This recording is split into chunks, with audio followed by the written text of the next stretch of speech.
Okay, you know what? We should be on just chatting. However, the fan art is about Umineko, so let's keep Umineko on so people don't come in and see spoilers. What? Why so early? It's not early. It's daylight savings time. I'm late. I was about to start on time, and then suddenly I had to go to Tataris, so I'm late, if anything. True, so true. How is the sound? Good morning, Joe. Good morning, Mouse. Hope you're well today. It's not daylight savings in the UK yet. We'll get with the program. Your music might be a smidge too high. Okay, I can turn it down. Okay, I turn it down a smidge. Any chance you will drop to one Umi stream when you start playing Baldur's Gate 3? Yes, there is a chance of doing that, yeah. I don't know if we're gonna do that or not, but there's a chance. Hey Joe, did you watch the new Death Stranding trailer? No, because I definitely know I'm gonna play that, and I know that I'm gonna stream it, so why would I ruin any of the surprise for myself by watching the trailer? That said, Kojima does tend to do trailers that aren't always indicative of the final product and are sometimes like extra, but I don't think that was the case with Death Stranding, right? So it would be fine. I need to go put my laundry in the dryer because it started beeping as soon as I started, so I'll be right back. People are piling in anyway. Also, we're gonna try and do fan art in 30 seconds today. All of it in 30 seconds. We have 1 second for each fan art. No, we're gonna do 30 seconds for each piece instead of 90. Because despite the faster approach with 90 seconds, it's still not fast enough. So we're gonna go to a little bit more extreme thing. So it's gonna be 30 seconds or however long it takes me to read the fan art and show it all if there is like multiple parts to it, whichever one is longer. That's what we're gonna try and do. Obviously, if there's a video and it's longer than 30 seconds, we'll cut the video off hard at 30 seconds and we'll say better luck next time, fan artist. Break it up into chunks. Like, what the fuck are you doing? Like no, like obviously, like yeah. We're back. Okay, I'm back in the closet. What? Would watching the Death Stranding on stream with chat be feasible? My weeb, we already streamed the whole thing right when it came out. Oh, do you mean the trailer? Watching the new trailer with chat? No, I don't want to do that. No, I'm good, thanks. I'm good. How you feeling today? I'm so tired. Apart from that, I'm feeling good, but I'm so fucking tired. Oh man. DST getting to you, huh? DST is the least of the reasons why I'm tired right now, Annie. But you know, it's a factor, sure. Oh man, what a year the last week has been. I thought you were gonna do Metal Gear Solid before Baldur's Gate 3. That was when people were telling me that the new Baldur's Gate 3 patch was gonna be so important, and now I feel like that's not the case. So we can just go into Baldur's Gate 3. Oh, short stream today for sleep purposes. I don't know. We'll see how the reading goes. We shall see. Oh, good stretch. Okay. Wait, when is Baldur's Gate 3? Returnal is probably going to be this week, maybe one stream next week on Tuesday, and then 1000 X Resist is probably going to take 1 to button my shoe, not Tuesday next week, sorry, Wednesday. Probably 3-4 streams, so then we'll do a filler stream. So my guess is that Baldur's Gate 3 is going to start on April 2nd. That conflicts with something. Okay, maybe it's not going to. Shit. Okay, we'll decide. You going solo or co-op? For Baldur's Gate 3, I was assuming going solo. How are your DMs, streamer? I have literally hundreds of DMs. Because I, like an idiot, just accepted every single message and friend request that I had. And now I have to deal with the consequences. I have a DM from H-Bomber Guy that I haven't even read yet, that has been sitting there for days. And I can't even see it on my list anymore. Because I have so many DMs. Read it on stream and have to scroll through my whole entire list. Oh no, the consequence of my actions? I know, right? I know. How many gifts hosts to prioritize my DMs? This is a pay-to-win experience. It is not. Sorry, no. It's not. If you want me to prioritize your DMs, you have to be cute, you have to be funny, and you have to immediately understand what I'm saying to you the first time instead of me having to explain it 3 or 4 times afterwards. If you can pull all that off, you already know who you are.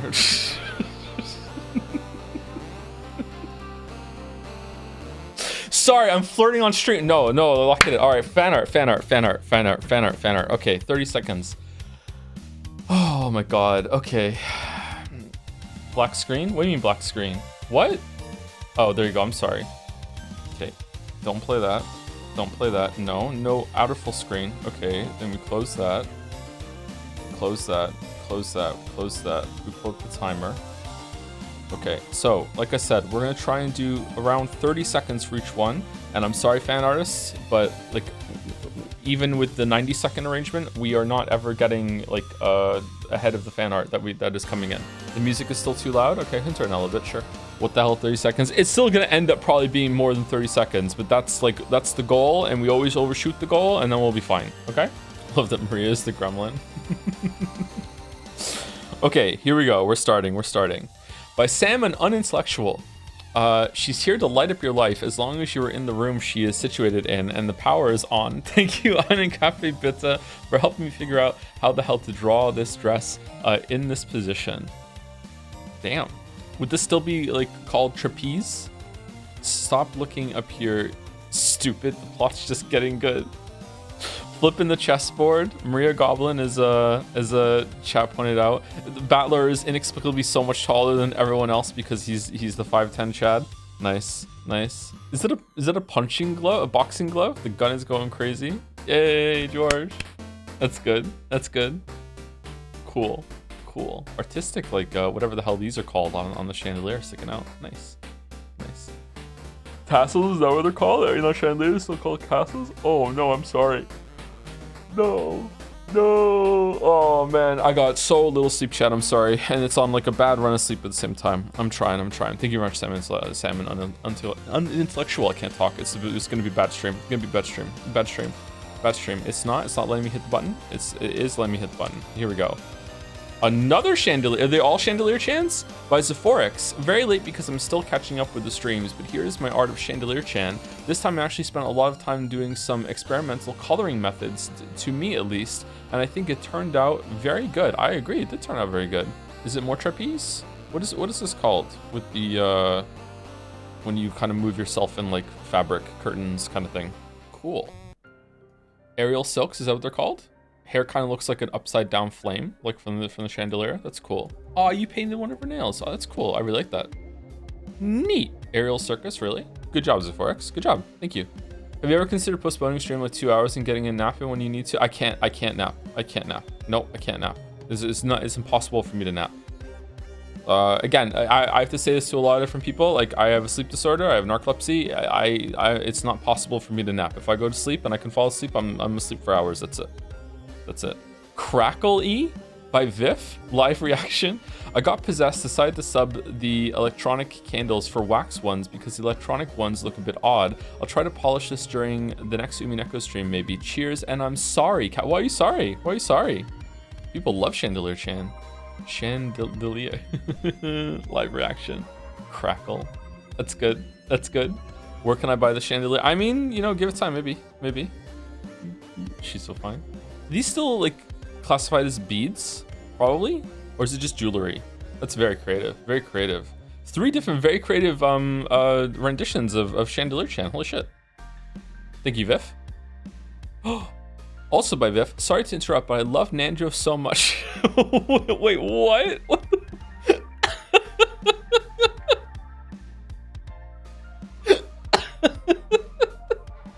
Damn. They all love Nanjo. What is this? Okay.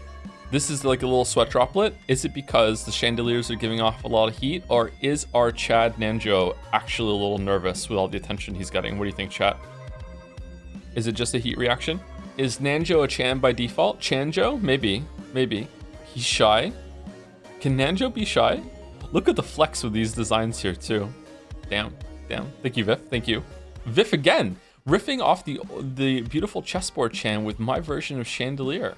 Oh, you flipped the chessboard Chan. Okay, I see. I gotta spin the board. Sigh, here we go again. Oh, this time she's attached to the ceiling still and is hovering there like a chandelier angel. I really like the jacket. Was this hard to do? I would imagine that this is hard to do, to get all the squares proportional with like the curve of the fabric. This looks like a nightmare to me, but maybe it's because I don't have any artistic skill whatsoever. Maybe it's not that bad, but like that looks incredibly difficult. It was fun, was it? That's good. I'm gonna be sick. Chessboard socks. Cool, thank you, Viv. Have you played chess IRL? I am so cool. I was in the chess club in high school. I have played chess competitively. I used to be really good at chess. I haven't played chess in... Okay, I have played chess with the boys, but I haven't played chess against like a peer or an adult in 23 years, something like that. It's been a long time. Garlic bread. In honor of the Umineko streams, I present to you Joe Battler. Who the hell's Joe? Who's Joe? Who's Joe? That is a very stylish Joe Battler there. Holy fuck. When is the emote coming? I don't know. I think we have enough Umineko emotes, although I am extremely fond of the ones that Jads has now with Jodeler and Moustress like pointing and cackling. This could be an updated profile pic for me on Jad's. So it's been a long time since I updated my profile pic. Did daylight savings kick in, or are you starting a little early? Say daylight savings kicked in, yeah. Do you think Finn could beat Hello Neighbor? Yes, absolutely, he could beat Hello Neighbor. Finn is really good at games. Oh, speaking of, sorry, this is gonna be on the screen for a little bit longer because I need to yap. Speaking of, the game Astrobot has lost a point. Let me tell you why the game Astrobot has lost a point with me. Because I had only played Astrobot, I didn't know about any of the other games. I knew they existed, but I didn't know. The girls, Kate and Mila, have discovered the game that came with the PlayStation, I guess, Astro's Playroom or whatever, okay? And now I know from watching them play it that Astrobot is just like a really extended level pack of fucking Astro's Playroom. It's exactly the same. It's the same shit. So, like, I don't know, man. Astrobot is a little less special to me now. It's still a fun game, don't get me wrong, but it's like, oh, all right, I didn't realize. So how am I supposed to know something exists without knowing it exists? Game of the year? I know.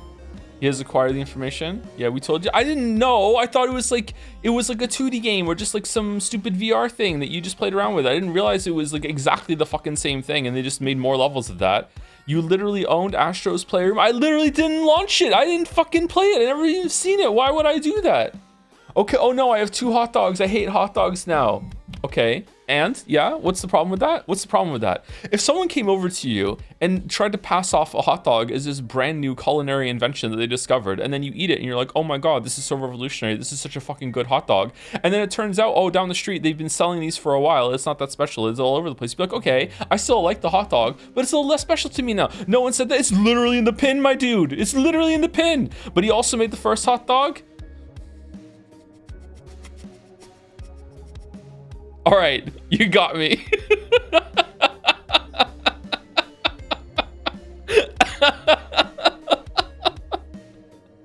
But it's still a little less special, you gotta admit. You gotta admit it's a little less special. No, it has to be a little less special, really? What do you mean, no? What do you mean, no? Would you really want a special hot dog? This hot dog is an analogy. Let's go play Metaphor Refantasio right now. This hot dog came first. Okay, maybe some of you don't understand. It has the exact same movement system, the exact same perspective, the exact same level design, the exact same floor, the foot laser or whatever. It literally is, just feels like a level pack of Astro's Playroom. It's the same shit. Okay, and oh my God. Oh man, no. Okay, I'm done. I'm moving on. You once clowned on a guy who didn't like Liza P because it wasn't as original as Dark Souls. Yeah, that's not the same thing though. That's not the same thing here. No, we're actually gonna get into a real argument. Let's just keep it funny. I'm moving on. Wait, I thought it was one of 2. Uh-oh. Where's the 2? Where's the 2 of 2? Is it out of, oh, there's a video. Is it out of sync or is it a mistake? Mouse move garlic bread's images around. Oh, okay. All right. Okay. All right. Well, I'm not touching that decision then. Thank you, C806256, for Chessboard Chan. Dizzy from all the spinning she has to endure. All right then. Look at her go. I'm sorry, Chessboard Chan. Again, with the commitment to the pattern. Spin the chessboard. Why does a chessboard have cleavage? Shouldn't she be as flat as a board?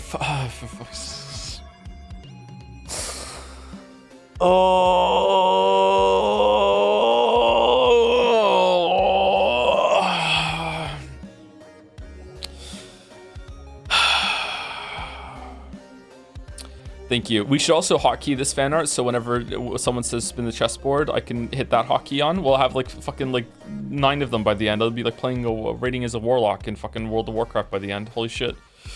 Thank you, C8. Wee shot football trick. Okay, can I? For example, think of a literal seesaw. Place it. No, now it's technical difficulties. What do you mean? What do you mean? For example, think of a literal seesaw. Placed in a park. Okay, all right. And now we're gonna put a shot put ball on it and show you a trick.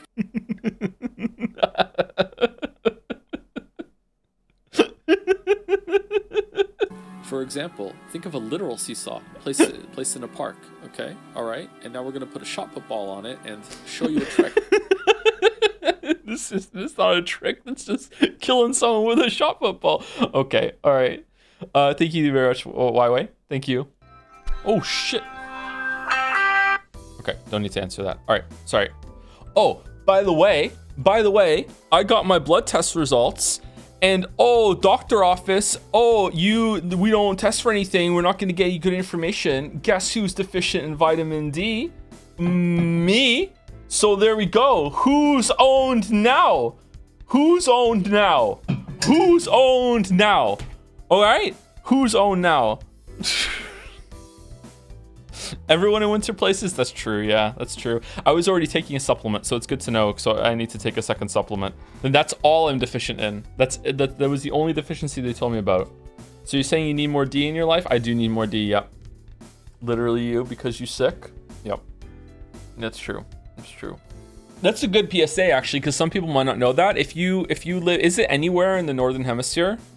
Pretty much, like you're gonna be deficient in vitamin D during the winter. Like everyone, pretty much all year round, you should probably take it anyway. You should always be taking a vitamin D supplement. Yeah, I was taking a multivitamin. Before I was taking like drops for vitamin D, and then I switched over to a multivitamin. Thought it was enough, but it wasn't. So I'm gonna go back to the drops now. In addition to the multivitamin, is vitamin D the sun one? Yes, it is the sun one. Yep. Nothing better than being handed the "I told you so" card to an authority figure. I just wish it wasn't for a medical problem. It's a minor medical problem. It's fine. It's fine. It's fine. Anyway, sorry. By outsmarting the mattress hypothetical, I'm sorry, the what? Includes a bonus image, which is Umineko episode 1 spoiler. Episode 1 spoilers do start with the next image. Oh, okay. Okay, all right. So we're going to go into episode 1. So everyone should be fine with that, but just in case. Crowbar? Breaking in. What was the hypothetical here? It was like when we were in the hotel part of Persona 3, we were talking about mattresses and bullshit, weren't we? It was like, oh, what if you pick mattress or blankets forever, wasn't it? And then Ronald McDonald breaking into a Burger King where Ronald McDonald can't get you. I remember this now. Yeah, that's good. Fan arts are losing context now. They just sound ahead. This is why we need to get on top of it, and we need to be able to get to the fan arts, like, so they're being shown more promptly after their formation. Yeah, this is the new approach. Meanwhile, I've been on this image for 5 minutes and 45 seconds, or I just forgot to hit the button when we came over from the last one. I'm meant to do 30 seconds, so that's that. If I like, here's a new tech for the fan artist. If you can somehow in your description or in the image get me yapping about something that happened to me in Moncton or something with my kids, then you can definitely get your image on the screen for longer than 30 seconds. So anyway, thank you, Outsin. Thank you. More Outsin. Outsmarting the mattress hypothetical include. Oh, this is the bonus one. Ronald McDonald couldn't get in because of the Burger King charm on the door. That's really funny.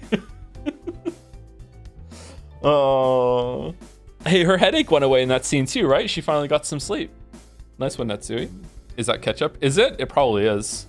I forgot to get ketchup for the first few days I was in the new apartment. So when I went to McDonald's, I put like 2 of those little paper cup things, and I put 2 things worth of ketchup in it and just balanced it like on top of my food when I brought it home. Normal guy, yeah. And then I had some ketchup. Yep. I think ketchup in packets, it tastes sweeter, doesn't it? It tastes too sweet. I don't like ketchup that comes from packets compared to the ketchup that comes from a bottle. Why is it sweeter? Is it to like preserve it better or something? Like, I don't know. It's not as good. Some people like it better. That's Heinz ketchup. And the bottle's Heinz ketchup too. To make you love it, it's differently mixed. Why would they do such a thing? Anyway, thank you, Hudson. Thank you. There are 40 types of ketchup. Nah, there's only one. There's only one. By Luna Panda, this is basically what happened, right? You should be addicted to shutting the fuck up. You want me so bad, you look stupid. Oh, and they were roommates. Okay. Toxic Yuri. People don't ship these characters, right? No one would do that, right? That's not something that happens. Tom 5 seconds ago, I gotta go faster. Tom now, allow me to discuss the difference between bottled and packaged ketchups. Chat 5 seconds ago. Why is that chatter saying Tom? Chat right now. What the fuck? Who's Tom? Here we go. Thank you very much, Lil Panda. Thank you. Tom. A nifty person. Magic is bullshit. I'm not stubborn, I'm right. Actual vortex, unexplainable by science. He's just like me for real. What is this? The Bitorichi shrine in the background? Wait, what's that? Where the fuck is the dog? Wait, hold on. Who is that? I can't turn it around. What is it, chat? It's Waffles? It's Makoto. Oh, the crossover from Persona. Satapon. Crossover? Exactly. Oh, it's because the zipper tab is a cross. Oh, it really was a crossover. Nice. This is Smug Battler. Jomzarichi? Yeah, but matching the one down here too, yeah. Although it's just on the T table, right? I wonder how they're going to explain the unexplainable by science vortex. Thank you, nifty person. Thank you. By Simsy, I kept hearing it as this. By the fifth Twilight? Why is there by the at the top? By the fifth Twilight. Breaking Dawn. 2 disc limited edition includes UK exclusive features. I don't know why I'm reading the DVD cover of the Twilight Saga Breaking Dawn. I don't know why I'm reading it. I have not seen a single Twilight movie. I have read the first book though. I think, yeah, great. Really? Are we really gonna do that? No. I think if I had read Twilight without knowing about Twilight beforehand, I would have been really confused at the tree scene when Bella finds out for the first time what happens to vampires when they go in sunlight. I don't think I would have fully been prepared or understood what the fuck was happening in that scene. For some reason, I actually have seen the first movie. Of all the fucking movies I haven't seen, that's the one I have seen. You have to read the book for Jelly Joe. Jelly? Is Joe not spoiling Twilight? Yeah, who cares? Like, you should know by now what happens with the Twilight universe vampires when they go out in sunlight. Actually, maybe that is a spoiler. Is that just specific to him, or all the vampires, they have that? I read half the first book. It's pretty atrocious, lol. I didn't enjoy it. No, I did not enjoy it. Nah, it's all vampires as far as I know. Is it? Okay. Is Twilight better than 50 Shades of Grey? Which one's better? If you didn't know this, and maybe I'm spreading misinformation, 50 Shades of Grey is based off of a Twilight fanfiction that was spun into its own thing. Twilight clears. Do you really think so? Twilight has a plot, so it wins? Doesn't 50 Shades of Grey have a plot? I haven't read that or seen the movie yet. Twilight was written competently.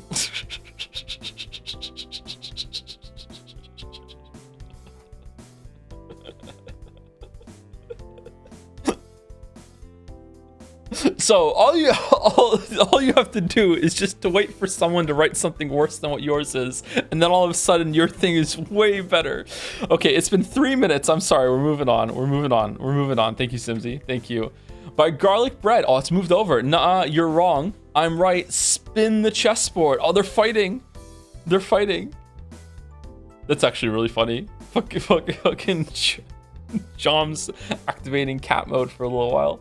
Beatrice doesn't know what to do. Is Beatrice also spinning it back with her pipe here or no? Has Beatrice smoked the pipe yet, or is it just a magic wand pipe? She did? It's magic? She puffed smoke at some point? She hit that shit. It still look cool. Okay. Thank you, garlic bread. I want some garlic bread now. By Oko. Just a wholesome girl's day out. Ayaya. Here lies Kinzo the cuck. Beatorici just in the cuck coffin. Holy shit. This is a cute Shannon and cute Beatrice here. Damn. Would you be capable of fixing Beatrice? No. No.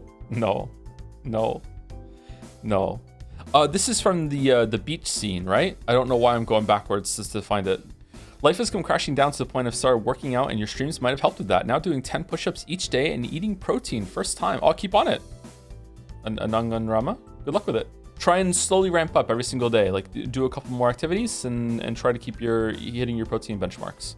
Fucking cuck coffin joke got me wheezing. Thank you, Oko. Thank you. Gorgeous as always. Thank you. Xscarlinix.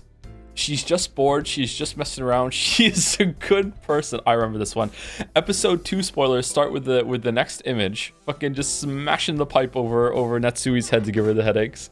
Poor Natsui. Mitsuki the later years. Oh, good callback actually. Good callback. Cackle E. Thank you very much, Xscara. High Law. Oh, no decrepit dragon this time as a treat. Okay. Umineko's Ludo Kino strength comes from its show, tell strategy, truly peak media, only behind books. Okay. Behold the sweet fish. Did you do the whole thing? What the fuck? Wow, this is longer and harder to parse than one of those stupid wordy comics. How does it even fit inside the frame? Fucking the hand? Excuse me, sir. You're looking at the wrong piece of furniture. I'm down here. Pleasant evening, is it not? Allow me. As you can see, the joke lies in the absurdity of the long epitaph, which requires a half-page spread to be viewed in full, making it evident it would be an impossibility in real life, thus breaking the fourth wall, adding an extra layer of humor to the gag. Consequently, this may inspire a smirk, mayhap even laughter. Now, please finish your tea before it gets cold. Oh, and to you, dear Persona 3 fan, a gift by way of an apology for making you suffer through this bit of unrelatable content. Must have been a wee tough. The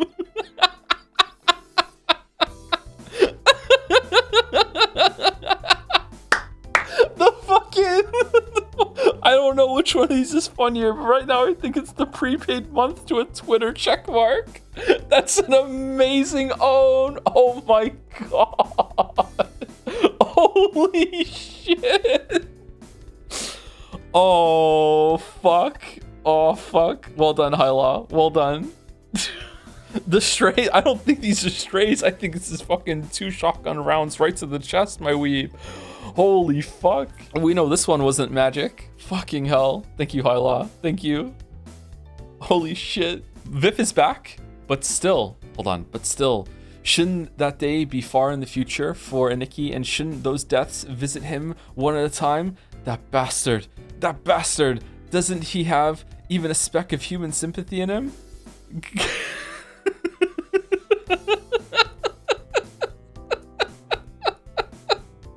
Ew.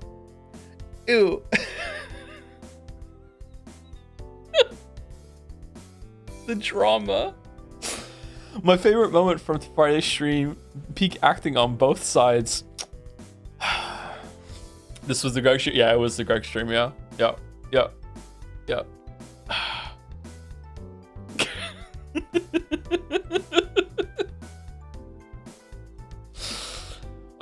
Still thinking about Greg's narration? Oh man. It was so good. So good. Thank you, Viv. Thank you. Mr.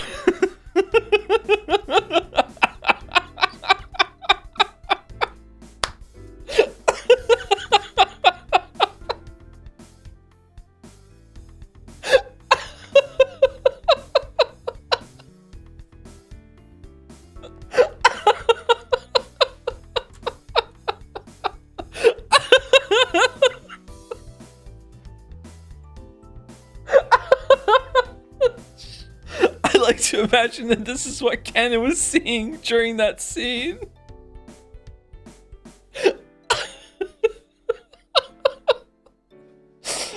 Oh, Oh shit.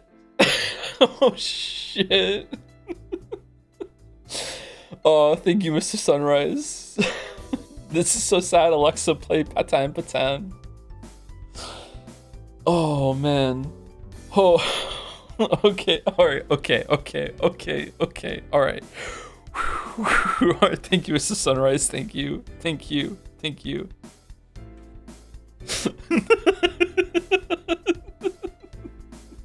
By Rini from last night's Umineko stream, Beatrice convinced Kyrie she's a witch. I'm gonna pay you $100 to fuck off. Yeah, pretty much. That's how it came across. It's probably what happened. This is from Trailer Park Boys, isn't it? Although maybe the meme format has transcended that now, right? I haven't seen any Trailer Park Boys episodes, but I have seen some clips from it. The one where he goes in and he tries to hang something in the ladies' bathroom and ends up just destroying the whole entire pipe from the wall is one of the funniest scenes I've ever seen from any show ever. And that's out of context, that clip. I also like there's a bit where he goes back to high school and gets his high school diploma, and now he's like lord of the trailer park. He's it's unheard of that someone got back and finished high school. Oh man. Tom, you live in Atlantic Canada. How can you not watch it? Yeah, it's true. Yeah, more of a Letterkenny fan. Haven't watched an episode of that either.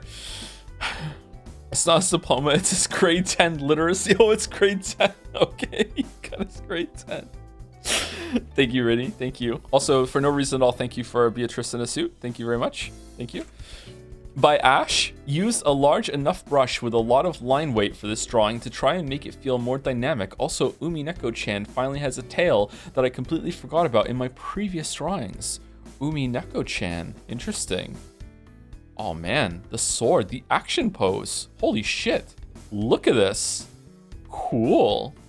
Sea Cat? Yeah, I remember Umineko-chan, yeah. Does the old Choo Choo full stream ahead from back in the day have anything to do with your real name? No, it's just a pun on full steam ahead on a train. Yeah, full stream ahead. Got nothing to do with my name, no. Look at that. Looks cool. I think it worked. I'm not the one to judge, sorry Ash, but I think it worked. I really like that. It looks cool. Neat. Thank you.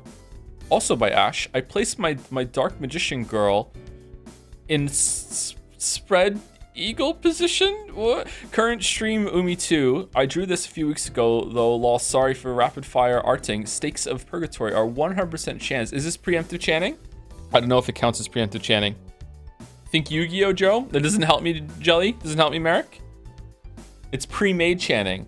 The game already did preemptive chanting, so it's just a rendition of preemptive chant supplied by the game itself. Okay, all right. Okay, I can live with that. That's fine. That's fine. It's post-emptive chanting. The writer already made the chants, so it's just chanting. Chanting latum. Carol chanting? Prefab chan?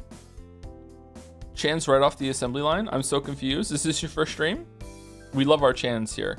Even I know of Dark Magician Girl. Even I know that. And I don't even know Yu-Gi-Oh! Thank you very much, Ash. Thank you. Oh boy, Old Man Dragon is back. By Xcara. Is this the power of having good writing, good characterization, and good story? Oh shit, I just punched the microphone. My bad, sorry. Ready to go steak chans? Psh, nothing personal, goat. Personnel. Nani? Oh, this is interesting. Let's see where it goes.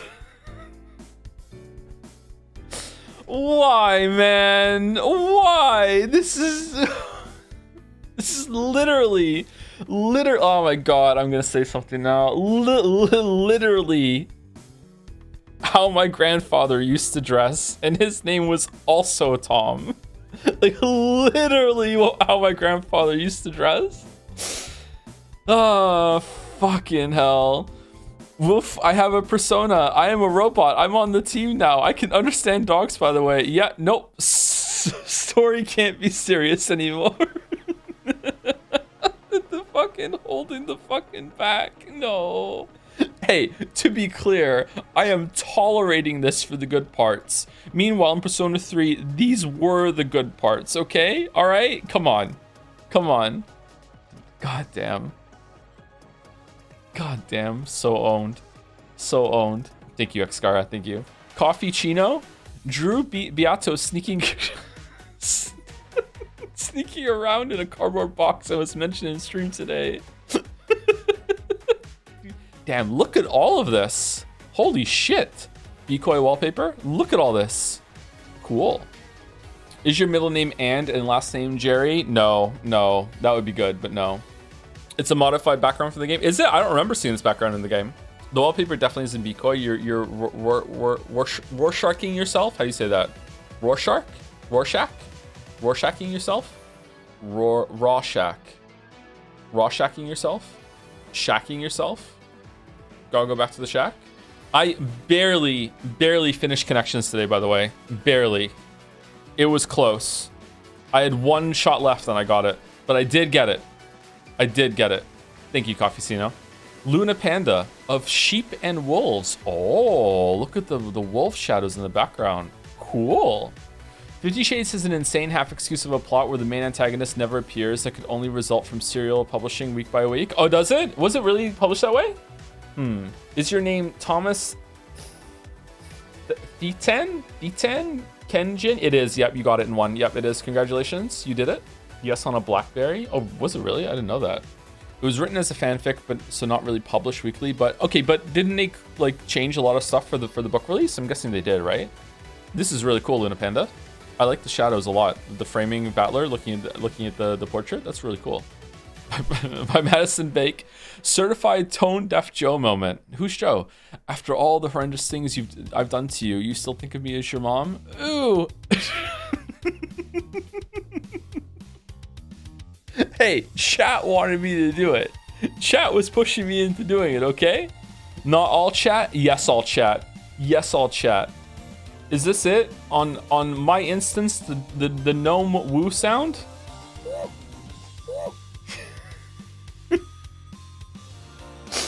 It was pretty funny. It was pretty funny.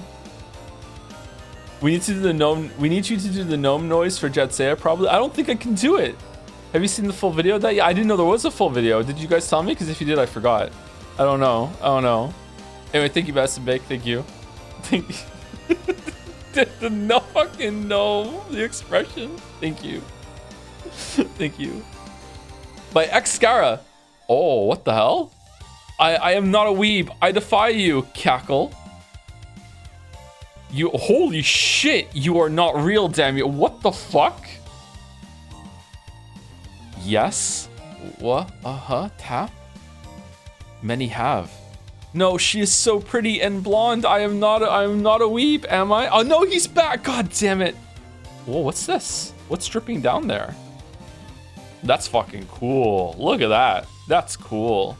How long is the recovery time of Old Man Dragon using this power gonna be? Probably a couple months? Or is this the last time ever? Welling waves of tears in recognition of what patience will provide when we're radiating celestial bodies fatefully collide. Hey, hello, a joy to finally meet you. Hey, hello, Beatrice. Beatrice Brainrot is real. She is so cute. Yeah, it is. I had a dream the other night. I was streaming Umineko. In my defense, that happens when you do something a lot. The Tetris effect thing. Like sometimes you dream of things that you're doing all the time. Yeah. That's beautiful, man. Is it? What happened in the dream? I don't want to talk about it. Thank you, Xscara. Thank you. Gorgeous art. Gorgeous. Soleus World? And who gave you that French fry?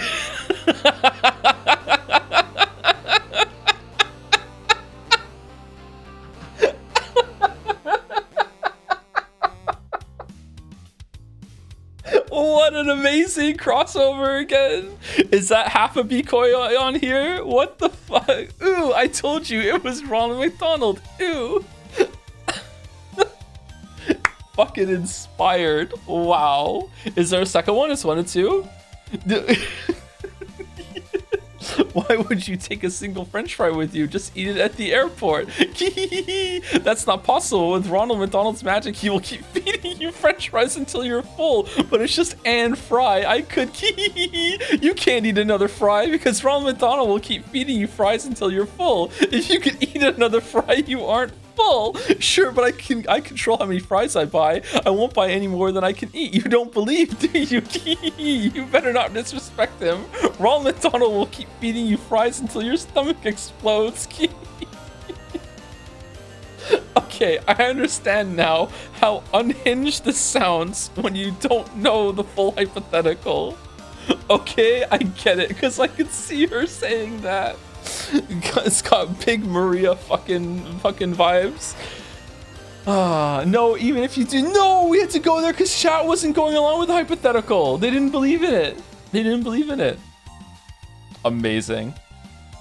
Thank you, Soulless World. Thank you. Do you have any interest in playing Toho? Read the room. We're doing the fucking and French fry Ronald McDonald hypothetical fan art. What are you doing? What are you doing? I don't think we're ever gonna play Toho. I don't think so. You gonna narrate alone today? Yes, I am solo today. Yes.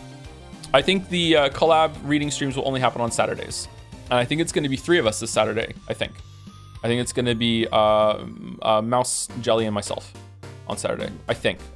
Not confirmed yet. I think.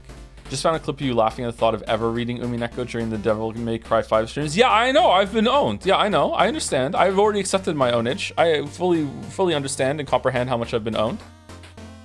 Okay, fan art went pretty quick today, actually. Okay, I think this new approach is good. I'm over time consistently on every single one, but I'm not over time with the other one, so I'm always going to be over time, so it's good.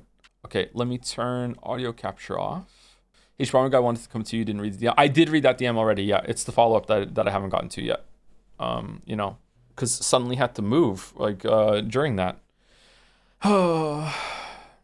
Instead of the gnome sound, we can always go for, Joe tries doing the gnome sound for Jet Set 2025. Okay, let's try it then. Stupid gnome sound. All right, let me hear it a couple of more times, okay? Hold on. Let's see. Woo! Woo! Oh! Can't do it. I can't do it. I am trying. It's too like low. I don't know. You have to like, yeah, Balder's right. You have to kind of growl a little bit. You go.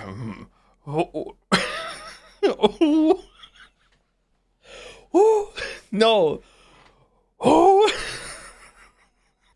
This is embarrassing. That's the point. It's meant to be embarrassing. Owl Joe, that one was good. What do you mean that one was good? Can't cackle, can't make the gnome sound disappointing. I'm very sorry. I'm sorry I can't do the gnome woo sound. Oh. Oh. No. Is it, can I get there from Yoda? Can I get there from Yoda? Marge? What do you mean that's Marge? That's Yoda. Actually, Marge Simpson. Okay, I'm done. Can you say Homer?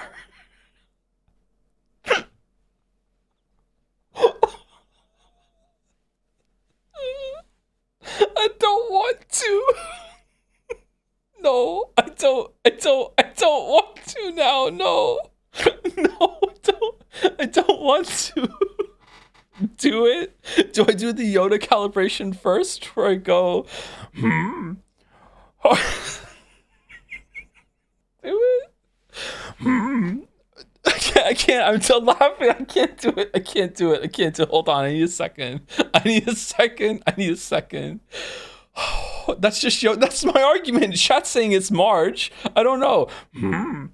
Homer. No, it's more Yoda than Marge. It's more Yoda. That's Yoda. That's not Marge. Yeah, there we go. Now it's Yoda. What do you mean now it's Yoda? It was always Yoda. Miss Piggy from the Muppets? I can't do Miss Piggy. Kermie, I can't do it. I can't get that low with fucking Miss Piggy. Yoda with the Marge wig. That was half Kermit. What do you mean it was half Kermit? That was a good. I do a good Kermit. Hello, Kermit the Frog here. My Kermit's not bad. It's not great, but it's not bad. I can't do Yoda very well. I can definitely not do Marge. When did Greg get here? Jigglypuff, please. No. Can you say Metal Gear like Snake, but in Cookie Monster voice? What? Like Snake goes Metal Gear, right? And you want that in Cookie Monster voice? Hold on. I can barely do one impression. Never mind one of my impressions doing another impression. Okay, how do I calibrate into Cookie Monster voice? Cookie Monster, I usually go, oh, I have new gift for you today, Mr. Doll. It is Cookie Metal Gear.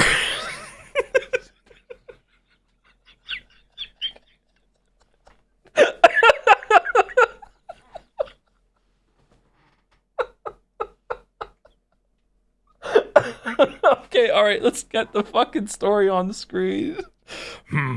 Psycho Mantis. No, I can't. That was fucking becoming something else there. Holy shit. Alright, let's go. Umineko.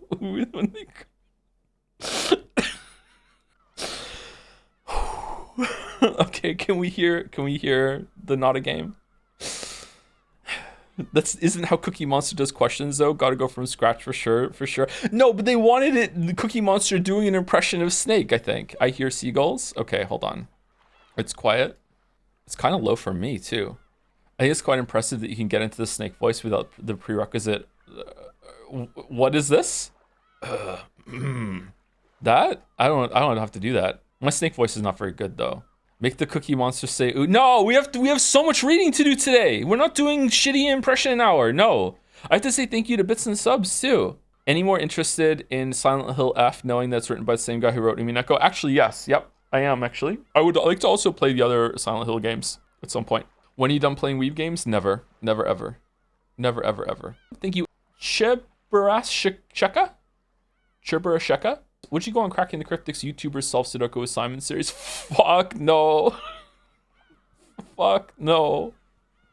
It took me 4 minutes to do the New York Times mini crossword today, and 3 of those minutes was trying to get the last letter of like 2 clues that intersected that I didn't know the answer to either of them. So no, I am terrible. I'm better at Sudoku than I am at the word puzzle, I will admit, but like sometimes I tunnel like real hard.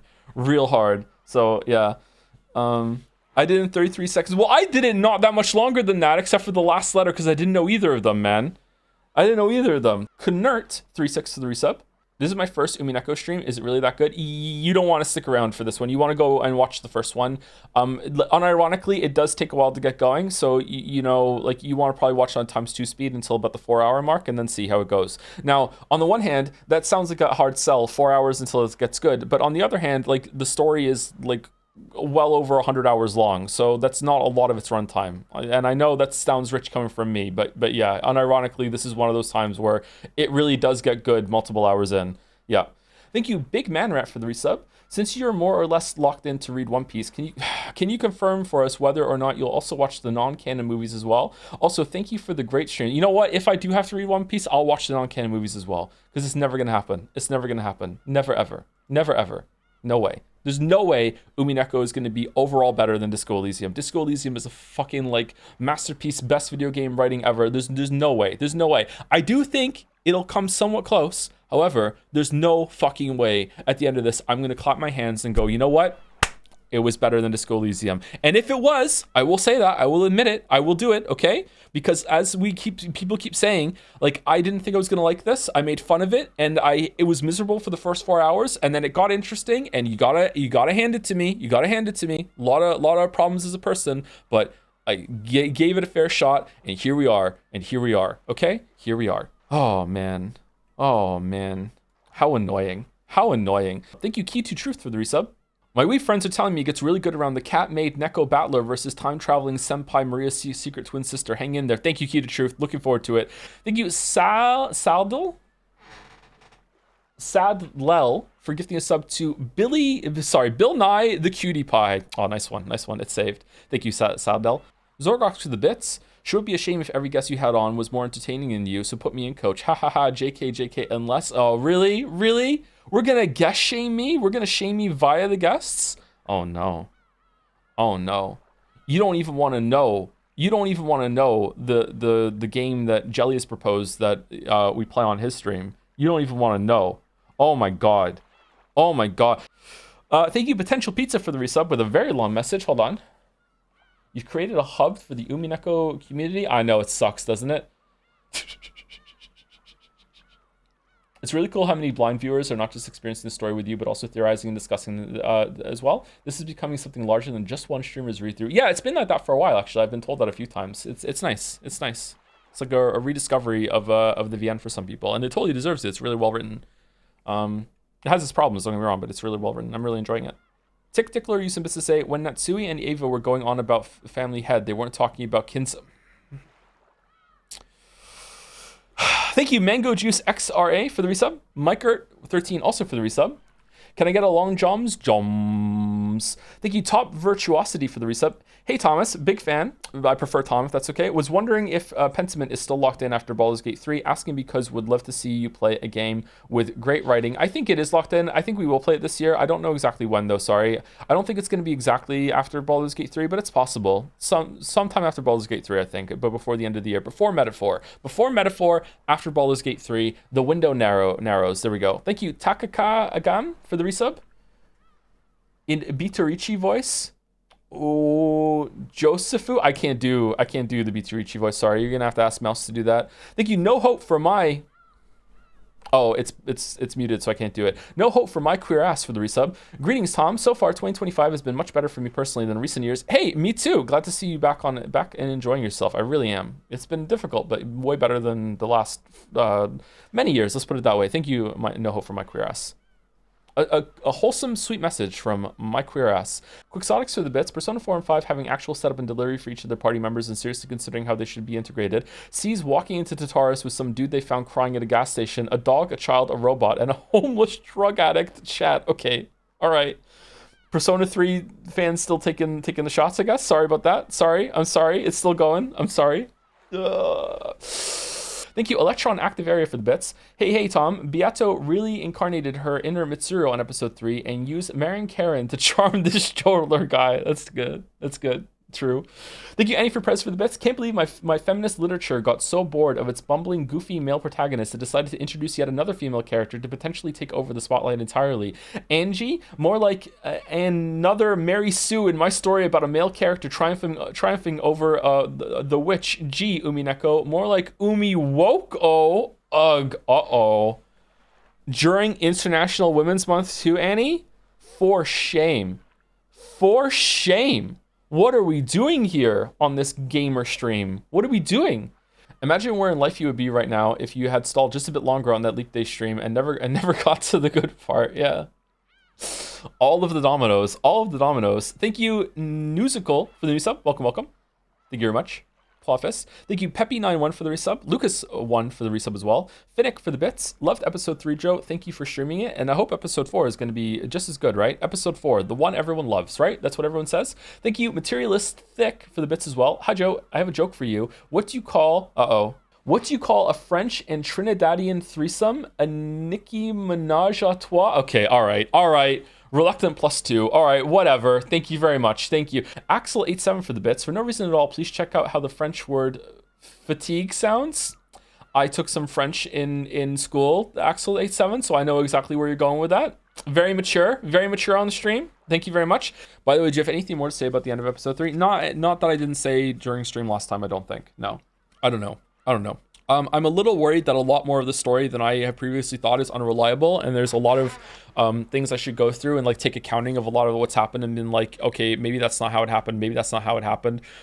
Specifically, my mind keeps wandering back to the scene where Natsui went in and got the key from Genji and went back in and actually spoke to Kinzo. Like, I don't know. A lot of that stuff is like up in the air for me now, and I'm not sure. I also don't know how I feel about the like another character being added into the mix via the power of another witch. Like, yeah, I don't know, man. We'll see. I want more information before I start talking about it, because some of the reactions I have to what happened are negative. However, if I take the negative reaction and roll with it, and then it turns out that it's a good thing, it'll be the 4th time in the row that this story has made me start like criticizing it, and then it turns out they knew what they were doing and it was fine all along, and I should have trusted it. So maybe I should have more trust that it's going to go into good places. I'm not sure. I also don't know. I feel like I'm somewhat in the right area when it comes to the Genji, Shannon, and Canon split, like having some shenanigans going on with like the combined they count as one person or something in that area. And I don't know if I'm gonna like that, especially considering how many times it's been said that they count as deaths. So I'm not sure. I don't know. Not sure. Not sure. Not sure. Anyway, we want to go read the tips for this one, right? So this is the new character. If you didn't see it, want to go to tips. Okay, portrait epitaph. We've seen that one before. Witch's letter, game record. Kinzo died in the first twilight. Chosen by the key of the golden land, offered a sacrifice. Died in the first twilight. The Chiester Sisters Imperial Guard Corps, an Imperial Guard Corps formed by the Dragon King Pendragon in memory of the flight of the Red Dragon, composed only of sisters. They are technically subordinates of the Dragon King, but because of a long relationship with successive generations of Beatrices, it was permitted that 2 Imperial Guard soldiers be lent out. The sisters are simulated life forms created by magic. For that reason, further sisters with a great variety of personalities are continually being created even now. A great cost must be paid to manifest them in the human world, so summoning them can be quite a tricky prospect, even considering the tremendous fighting power they offer. For that reason, they are often summoned as honor guards to serve during special ceremonies. None of these characters fit the fucking story, man. Like, I don't... Is it just all like, hey, I'm giving you anime to Battler to like make him want to leave magic? It's so fucking bizarre. Like, none of the stakes and the Chiesa sisters fit. Does Ranove fit? I almost said Genji. Why the fuck did I almost say Genji? Does Ranove fit? Renove? Does he fit? Kinda? I think that kind of matches with Beatrice. Renove is definitely not as anime as the Chiesa sisters and the Stakes, for sure. Yeah. The stupid anime demon girls, and then the stupid anime bunny girls. And then the anime big tower battle that happened with the other witch. Huh. I don't know. Let's keep going. The Chester Golden Bow is one of the articles of sniping equipment used by the Chester Sisters Imperial Guard Corps. The arrow's trajectory can be controlled at will, but it takes special talent and special training to wield its true potential. For that reason, merely being able to equip it is an honor reserved for high-class snipers. It's a masterpiece anti-armor sniping bow, capable of penetrating a wide variety of armors and barriers with a rich array of ammo that may be used as the arrow's warhead. As a side note, the ammo primarily used during the story were wire-guided winged pierce rounds used during the story. Just outright saying story. The fact that they are wire-guided makes them heavily resistant to deception and capable of long-distance precision sniping amidst complicated indoor terrain. Wire-guided? What? Regarding the succession of witches, in the noble families of witches, family secrets are often inherited by a single child to prevent a propagation of hidden arts and a subsequent decline in their quality. This rule applies for the endless witches, so their most secret arts are passed down to a single pupil, and once one has passed down these arts to another, they retire to further stem their propagation. Custom dictates that a witch from another sect make a recommendation before succession may occur. Lambda Delta recommended Ava, Burncastle recommended Ange. It is unknown who recommended Beato. Furthermore, during the story, Beatrice inherited that name along with the position, but that is a very recent innovation. The predecessor was the original Beatrice, and all endless witches before her had different names. After that, it became customary for the name to be inherited as well, and Ava followed that tradition when giving Ange the name of Beatrice. So if Ava hadn't done that in the Tea Party scene, would Burncastle not have been able to get her? Huh. I still really don't like that they were 1 second away from winning after committing so much goddamn time and effort into tricking Battler, and then they dropped the act right when he was about to sign. I don't like that, especially considering that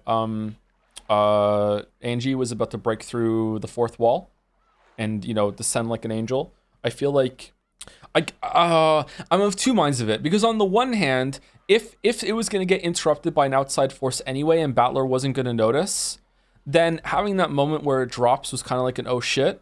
So I get it. I get what they're going for, but at the same time, it really cheapens their characters and the commitment of what they just did, because they didn't know that Angie was about to break through the 4th wall. So to them, it's still stupid. So it's like it's writing. It's doing something that writers like to do. I've probably done it a few times myself. Writers know what's about to happen, so they feel more freeing that they're not ruining a plan because it's ruined anyway. So like, let's have this funny moment, but it just kind of makes them seem incompetent. So I don't really like that. The stalling is crazy. I mean, I'm talking about the story. This is installing. This is part of the stream experience, is it not? Do you guys want me to get to the reading? Hmm. Hmm. Hmm. Okay. Thank you to Yuri was taken for gifting us up to No Hope for My. Thank you, Snipe Hunter 007. I was thinking about that yesterday. It feels like you need an hour or two of Jelly and sort out who you think did what and what is real so far. Yeah, me and Jelly could do that. I don't know. I have concerns that me and Jelly, if we just sat here and just speculated for an hour or two, could probably pull apart the whole entire thing. I feel like we kind of did that last time we were on. I don't know. I feel like we hit something really big that time. Remains to be seen, I guess. That sounds awesome. Maybe. I don't know. I was talking about this with Mouse on the weekend. I'm kind of trying not to speculate as hard as I usually do when it comes to stories because I'm just really enjoying the ride. Like it's a very long story, and I've been reassured several times now that the writer has a point and knows what they're doing. So I'm trying not to overly be logic mystery pilled about it and try to I'm gonna outsmart the writer. I'm gonna figure it out like I did when I was reading Shutter Island. I think I think I'm just taking more of a relaxed pace to it, but maybe that's not what I should do. I'm not sure. Again, I have two minds of it. I have two minds. Just like Battler, I'm of two minds. Thank you. Yuri was taken for gifting a sub to Thomas. Okay, all right. No hope for my Thomas. Okay, all right, got it. Thank you. It was a non-linear gift sub joke. Thank you, Thaddeus Ex Machina, for the resub. Hey Tom, it's Thad, your Justice Arcana Parasocial link. Congrats on getting rank 3 with me. You did a great job getting music notes by telling me everything I wanted to hear today. Let's go get ramen next time. P.S. I loved your size slaps the table joke for me. Thank you very much, Thaddeus Ex Machina. Thank you, Lord Fifth Isith for the resub.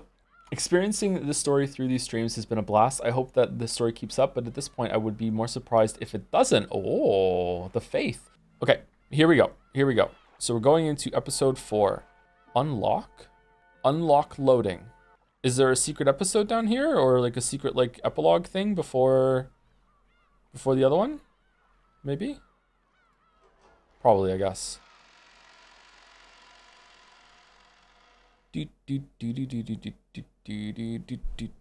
This story is very obviously fictional and fantastic in nature. Any resemblance to existing individuals, organizations, locations, and incidents are entirely coincidental. I don't remember how episode 4 starts. We didn't do it. I did after stream ended, and I just held control until I got to a thing I could save it just in case I lost my save. But we didn't do it on stream. The first day, October 4th, 1986.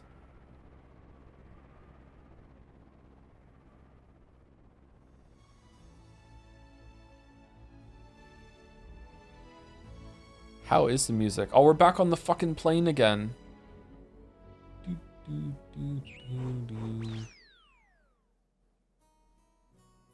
What?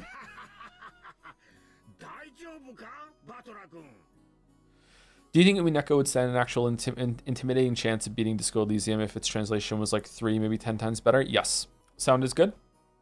Quiet, kinda. It's low. Sound is scuffed. What do you mean it's scuffed? Overall quiet. Okay, I can turn it up. Okay, it's now at -8. What do we think now? Okay. Wah, you alright, Battler-kun? We're already on the ground, and you can't fall any further than that. Wah. Ooh, ha ha ha. Fall, ha ha ha. In the lobby of the Najima airport, Maria dashed around in excitement. Battler's uproar on the plane must have been hilarious. Hey Maria, cut that out. I'm sorry, Battler-kun. Please don't take it badly. What a pathetic guy you are. Even with that huge body, you still can't handle vehicles? One second. Is Mouse here? Also, do I really need to turn it up? The voices sound doubled up. Okay, now it's fixed. Yes, hello, hi. Mouse, is it today I have to give the warning that we discussed, or is it answers? I can't remember, and now I'm worried that I was supposed to say something and I didn't. No answers? Okay, cool. All right. Shut up. All humans have one or two things they can't handle. Battler-kun, why don't you come with your aunt on an overseas trip sometime soon? Music isn't audible. Sound is good. Chatters have the audio off or something. Okay.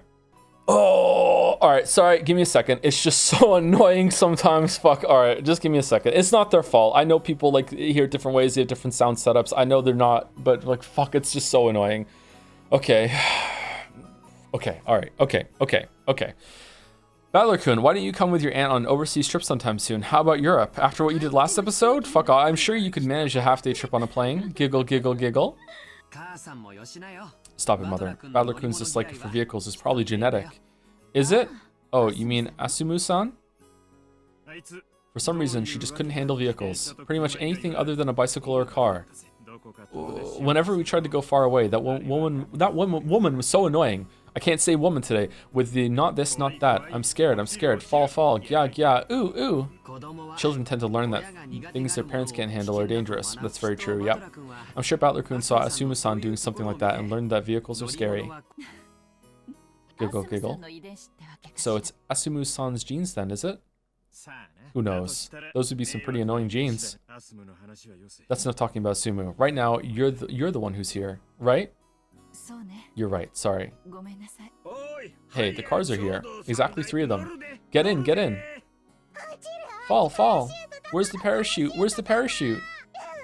Ooh, giggle. I don't remember this happening. Is this like a scene we didn't see before, or? Why, you little... Hold on, stop right there. I'll sentence you to little girl tickle punishment. Yeah. Being in high spirits is such a wonderful thing. Without Battler-kun and Maria-chan, the atmosphere in that plane would have been pretty grim. Man, episode 1 is starting off just off to the races. Thanks. I'll assume you mean that literally. Hey brats, the taxis are here. You can play around later. Ooh, taxi. I'm getting in first. Giggle. Hey, Maria and you two, Battler-kun, stop fooling around. You'll bump into someone. The tone of Aunt Rose's voice grew a little frightening. When even Battler realized they were fooling around a bit too much, just as expected, he bumped into someone. Oh, sorry. Battler-kun, you guys are going in that car. You're keeping them waiting. After George urged them to hurry on, Battler apologized to the person he bumped into and ran up to his parents, who were telling him to come quickly. He bumped into George, right? With a clunking sound, the doors on the 3 taxis were shut one after another, and they departed for the harbor. As their taxis dashed away, the entire world grew suddenly dull and slowed to a halt. Time freeze? Voices, the wind, and even sound, all of it stopped, and all of the people who were trying to move froze like the instant someone takes a photo. Coming to a halt. People and machines and clock hands, even the dust dancing in the wind, we were frozen. Some people who were walking froze with one leg still in the air. Scraps of paper dancing in the wind were pinned in midair, frozen in place. Then, among the shadows standing still in this unmoving world, a single one stirred. It was a girl. The girl Battler, yeah, it is girl Battler, had just bumped into. Okay, so it was her then, okay. Though she had moved, it was a truly subtle thing. Her gaze dropped, her shoulders lowered a minuscule amount, and she sighed. That was all. In a normal world, that probably wouldn't even be taken as movement, but in this still world, it looked very out of place. Then, something else moved. It was a black cat wandering around the shadows near the taxi rank. It came up right behind the girl, and leisurely changed its form into that of a human. Burncastle. This was no cat. It was a witch. Of course, the girl was also a witch. As the witch stood still, her gaze still downwards, she muttered, I can't stop everyone from going to Rakinjima, can I? You cannot. On October 4th, 1986, you are not here. If I were, would stopping everyone really have been possible? Well, I can't imagine what a 6-year-old girl can do to make them turn back. Still, that's right. If you were in this place, the probability wouldn't have been 0. Whenever there's a probability greater than 0, I can seek out a miracle. If I hadn't been sick, and they hadn't left me behind. With her head facing downwards, the witch tightened her fists. They were trembling very slightly. You were sick in bed starting October 3rd, 1986, and Beato's game board is sealed off starting October 4th. You are not given a chance to avoid getting sick. In other words, Tsumari, it would normally be absolutely impossible for you to enter her game board. Thanks for being patronizing. I know that. I know that just seeing father, mother, and Oni-chan healthy like this, even that alone, is a spectacular miracle. Hold on. When did she break into the ending of episode 3 then? Because this reads to me like this just happened after she fell off the building and she's here now. So when did she go into the end of episode? Oh, for fuck's sake. Okay, sorry, I can't. I can mute the phone to vibrate. 1 second. I don't want to turn my phone off for streams just in case there's an emergency I need to deal with. Chat. Sorry, I'm paranoid. I can put it on vibrate though. Okay. When when did she get here? Did she go and break Battler out of that scene at the end, and then Burncastle brought her here, or does that happen later? Angie had tried to stand in the way of her family, attempting to stop them from leaving the airport and heading towards Rikinjima.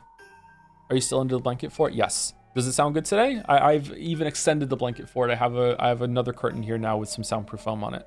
However, it was impossible for her to exist on October 4th, 1986, so she couldn't do it. Even though her brother had only bumped into her and apologized, even though he hadn't realized she was his own little sister. Shit. It had been such a miracle that she could cry like the seagulls. Sorry about the sarcasm. I won't waste the miracle you've given me. I'm glad to hear it. Come, let us go with them. To Rikinjima. All of the pieces are already gathered. The curtain will be open on the 4th game. By this time, Beato and Battler will already be seated. We need to stop off at Domino's on the way to the boat so you have something to eat while you're hiding under one of the beds in the lower deck. It's tradition. To Rikinjima. To where everyone's fates change. The Rikinjima of 1986. Yep. What happened on that day? I'll expose it. I'll learn what it is, and I'll bring them back. As she stood there with her fists still clenched, she surely turned her face up to the heavens. A single teardrop from the depths of her eyes dribbled down into the air. Oh, I need to clean my monitor. Holy fuck. And when time started moving again, the two witches' figures were swallowed up by a blowing gale and erased in an instant.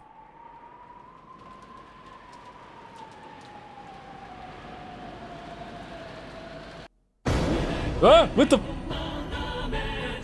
Oh, it's different. What are these?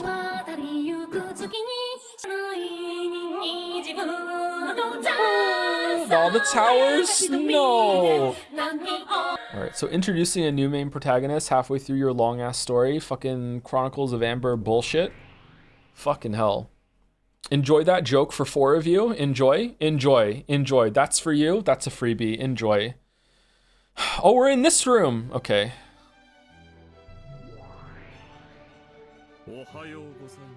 Rachel Anga? Good morning, milady. My, you do appear to be in a good mood. What a pleasant awakening you seem to have had. What do you mean, pleasant awakening? I was so excited I couldn't sleep a wink. After all, the curtain is rising on the fun 4th game. It seemed that she truly had been so excited that she hadn't gotten any sleep. Did she show absolutely no signs of lacking sleep because she was young, or because she had the mind of a little kid? Renove chose not to say that out loud and laughed poo coo coo instead, and now we're gonna see it. Poo coo coo. What? What? I really ran that Battler into the ground last time. Ah, the look on his face when he was like, you tricked me. That was so pathetic. Even so, is that guy still feeling down? Feeling down, you say? Well, that's right. That man's a bit too trusting for his age, isn't he? Indeed. Although you could call that his charm. Poo coo coo. Cackle, cackle, cackle. Ain't it the truth? Ain't it the truth? Well, speaking of which... good one, my lady. Didn't he totally fall for that one last time? Yes, totally and splendidly. You violated the purity of one never deceived since the time of his birth, as well as his rosebud-like innocence, all to your heart's content. Even the joy of dashing across a field covered with beautiful new snow on a winter morning and trampling it completely wouldn't even begin to compare. I love doing that shit. I love doing that shit. Don't you take Battler-sama's innocent heart? Sorry, didn't you take Battler-sama's innocent heart and quite thrillingly, splendidly, atrociously, mercilessly, and unculturedly just a little too far? And you insulted him to the highest degree, enough to make one uneasy. Most people would be crushed after something like that. Poo coo coo coo coo. So much so that they wouldn't want to see your face ever again. I know that much. I also, are we just doing the same bit as last time? I also thought that if he was too disheartened to join us at the table, even though the 4th game is finally starting, that would be such a pain. So I came to you, thinking that it'd be better to prepare a countermeasure for that case beforehand. In that case, perhaps it really would be best to prepare such a countermeasure. I'm sad to say that your North Wind and Sun strategy gave Battler-sama quite a shock. Oh, a shock you say? How bad of a one? Beato lowered her voice slightly, asking timidly. Renove followed suit and lowered his voice in the same way. In truth, he has been crouching and clutching at his knees for some time now. I spoke to him several times, but he did not answer. I also brought him some food, but he never even touched it. Oh, that is troublesome, Mr. Runaway. Is he really feeling that down? I know what could cheer him up. It is only natural. After all, you thoroughly beat him down, milady. That would make most people start to distrust humans. Oh, distrust of humans? How convenient. Let him give up on humans and trust witches. Wah. Oh. Cough. Sorry, I shouldn't fool around too much. Beato had tried to joke about it, but the situation seemed to be quite serious, so that even she took the hint and hid her laughter. Is it really that serious? Should we just wait a little longer before beginning the 4th game? Like maybe most of the episode? Just fuck around beach episode? Just slow, pointless scenes just for most of it until we find, finally start the game. Lady Burncastle's guests will be arriving, so it may be best to open the 4th game quickly. Oh, Okay, however, perhaps you ought to show a little concern for Battler's feelings, milady. Concern? Show concern, you say? How should I do that? He's feeling down, so... That's right, shall I cheer him up? By going to the beat. When a person's heart is dark and closed off, interacting with them in a dark manner gains you nothing. Your only option is to shine with a brightness stronger than the dark.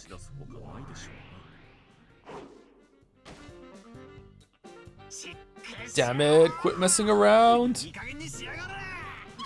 Yeah.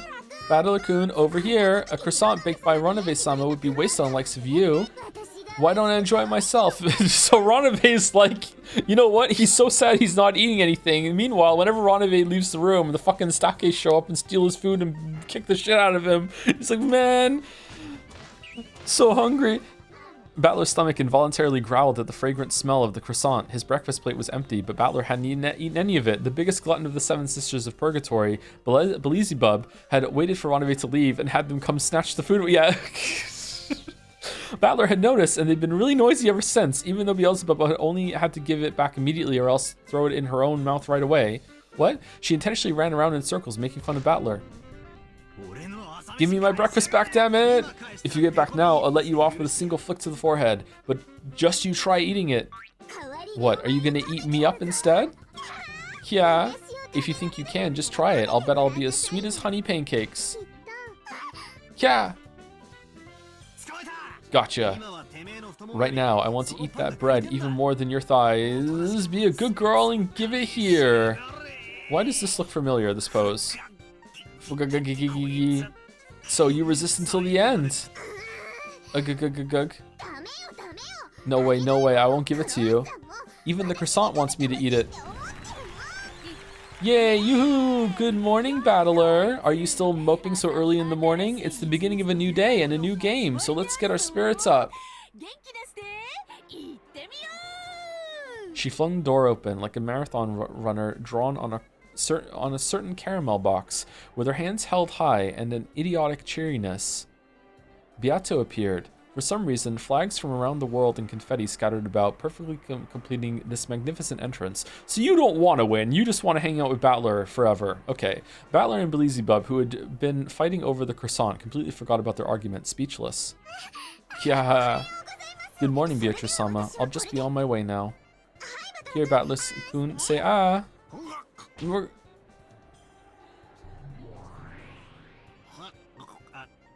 Chomp, gulp.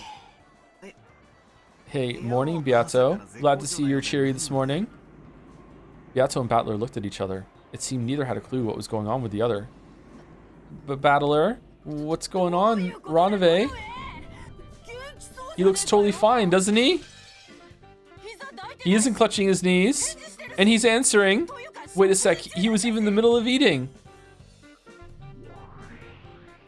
Cuckoo.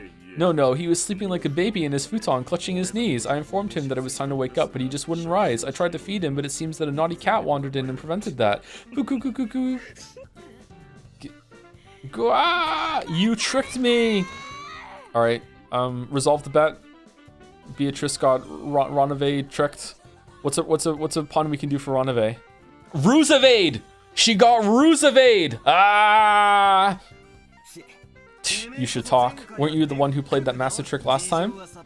I don't have a clue what's going on, but it looks like you got what you deserved. By the way, Runaway, nice one. -2s for that? I just thought of that right up on the spot. What the fuck? Kukuku, thank you very much, Baller-sama. The two men stuck up their thumbs as though they understood each other, chuckling together. For a while, Beato was very energetic, trying to hide her embarrassment. Yeah. Don't take me so lightly. Did you really think I'd still be hiding in a corner holding my knees? Yes. Cackle.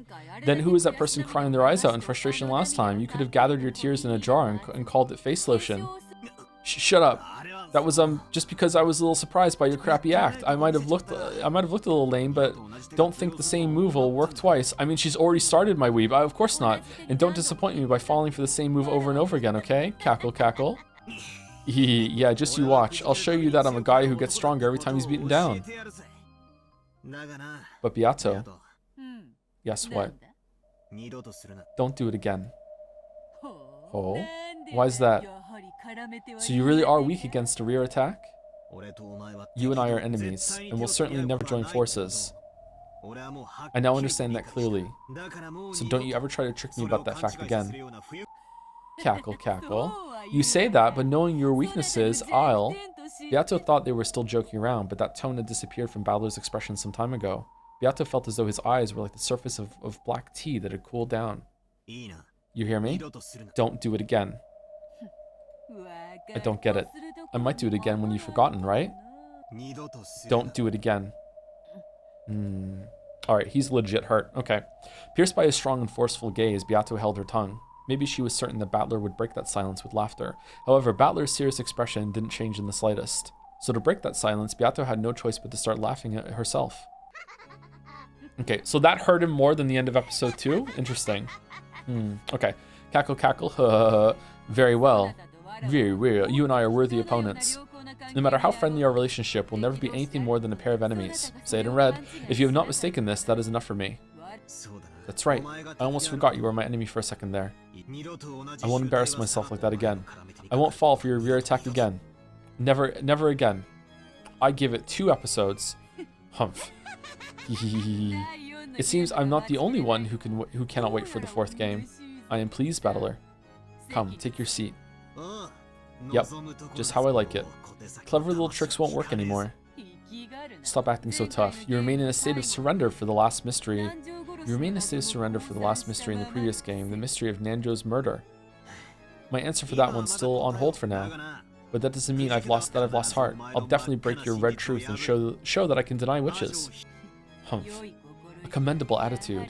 You truly are a man like a phoenix. Don't betray my expectations. With that, let us raise the curtains on the 4th game. But before that, it seems we must welcome a new guest. A guest? You remember as well, correct? That mystery girl who appeared at the very end of the last game without an invitation, ruining my fun. That person. She says she wants to join our game. I sent her an official invitation inviting her to join this match. Renove, summon our guest. There's no need. I'm already here. The voice that answered Beato's call came from the darkness in a corner of the room. When Battler turned around in surprise, he could now see that mystery girl there. My, how rude. All you had to do is greet us as soon as you arrived. I don't make a habit of talking to people before punching them. After I punch is a different story, though. Okay. Oh, and what would you say? Good night. Have a nice dream. Cackle, cackle. How amusing. How truly amusing. Beato cackled and clapped her hands. But that was only Beato, and nothing rose to Battler's face except a bitter smile. Phew, you sure are a fighter. And you're a battler. Battler and the girl's eyes met, and he shrugged his shoulders as he spoke. But the girl didn't answer, giving only a cold stare in return. You helped me out at the end of the last game. Thanks for that. I don't need your gratitude. You were just slacking off. I only told you to open your eyes. That's so true. Stop slacking off, Battler. Yeah. Beato tried to laugh as though sympathizing with her, but it didn't reach the girl's ears. She did absolutely nothing except stare at Battler with ice-cold eyes. Well, it looks like someone hates me. I'm just annoyed that you aren't taking this fight seriously. Are you saying I'm not serious about this? Don't tell me that travesty earlier was you being serious. Don't take me for a fool. How long do you intend to play along with the witch's farce like this? I'm fighting Beato in my own way, and doing it seriously, of course. Seriously? Don't make me laugh. You keep on drinking tea and chatting with the witch for all eternity and calling that fighting seriously? Keep the jokes to just your hairdo. One to talk? Well, that's because I wasn't used to this witch's game in the beginning, and I've been through a lot of harsh stuff. Still, I'm finally starting to see how to fight, and I'm getting the knack of it. Yeah, back the fuck off! If the pathetic way I've been acting makes it look like I haven't been serious to you, you're just wrong. Is that so? Of course, I know I've got to close in a lot more before I can grab Beato by the collar. But no matter how long that distance may be, it's still finite, and in each game that passes, I'm steadily closing that distance step by step. Let's see how Angie handles it the first time she sees people she loved get ripped to shreds and killed and shit with bodies everywhere. You haven't experienced that yet? No matter how long it takes, I'll close in on that witch and I'll definitely checkmate her. It might take 1,000 years, to use her phrase, but even so, I'll definitely win sooner or later. Why? Because I definitely won't accept losing. I definitely won't stop moving forward, closing in on her. In other words, Sumari, there's just one thing I can say for sure. I will definitely win against that witch someday. That's how it is. You really don't sound like you're in a hurry. Are you even trying to win? Even the finite can become endless if you treat it the wrong way. By now, you've become an Achilles who couldn't even outstrip a turtle. What? I get it, so this is why I'm needed. At this rate, there's no way you could win against the Endless Witch even after 1 billion years. Who are you? It's not like you'll be struck by lightning if you just tell me your name. At that point, the girl fell silent, gazing straight into Battler's eyes. At first, Battler faltered under the firmness of that look, and his gaze wavered slightly, but then his eyes gradually began to be sucked into the pupils that were staring at him. Then, inside those eyes, he saw a light that he'd seen some time before. Battler was struck by how strongly they resembled the eyes of a girl who definitely couldn't be here, even though that was completely impossible. I am Angie, said Angie. I know it's stupid, but for some reason it feels true to me. But that can't be right. That person's supposed to still be 6 years old. You couldn't possibly be. Angie, could you?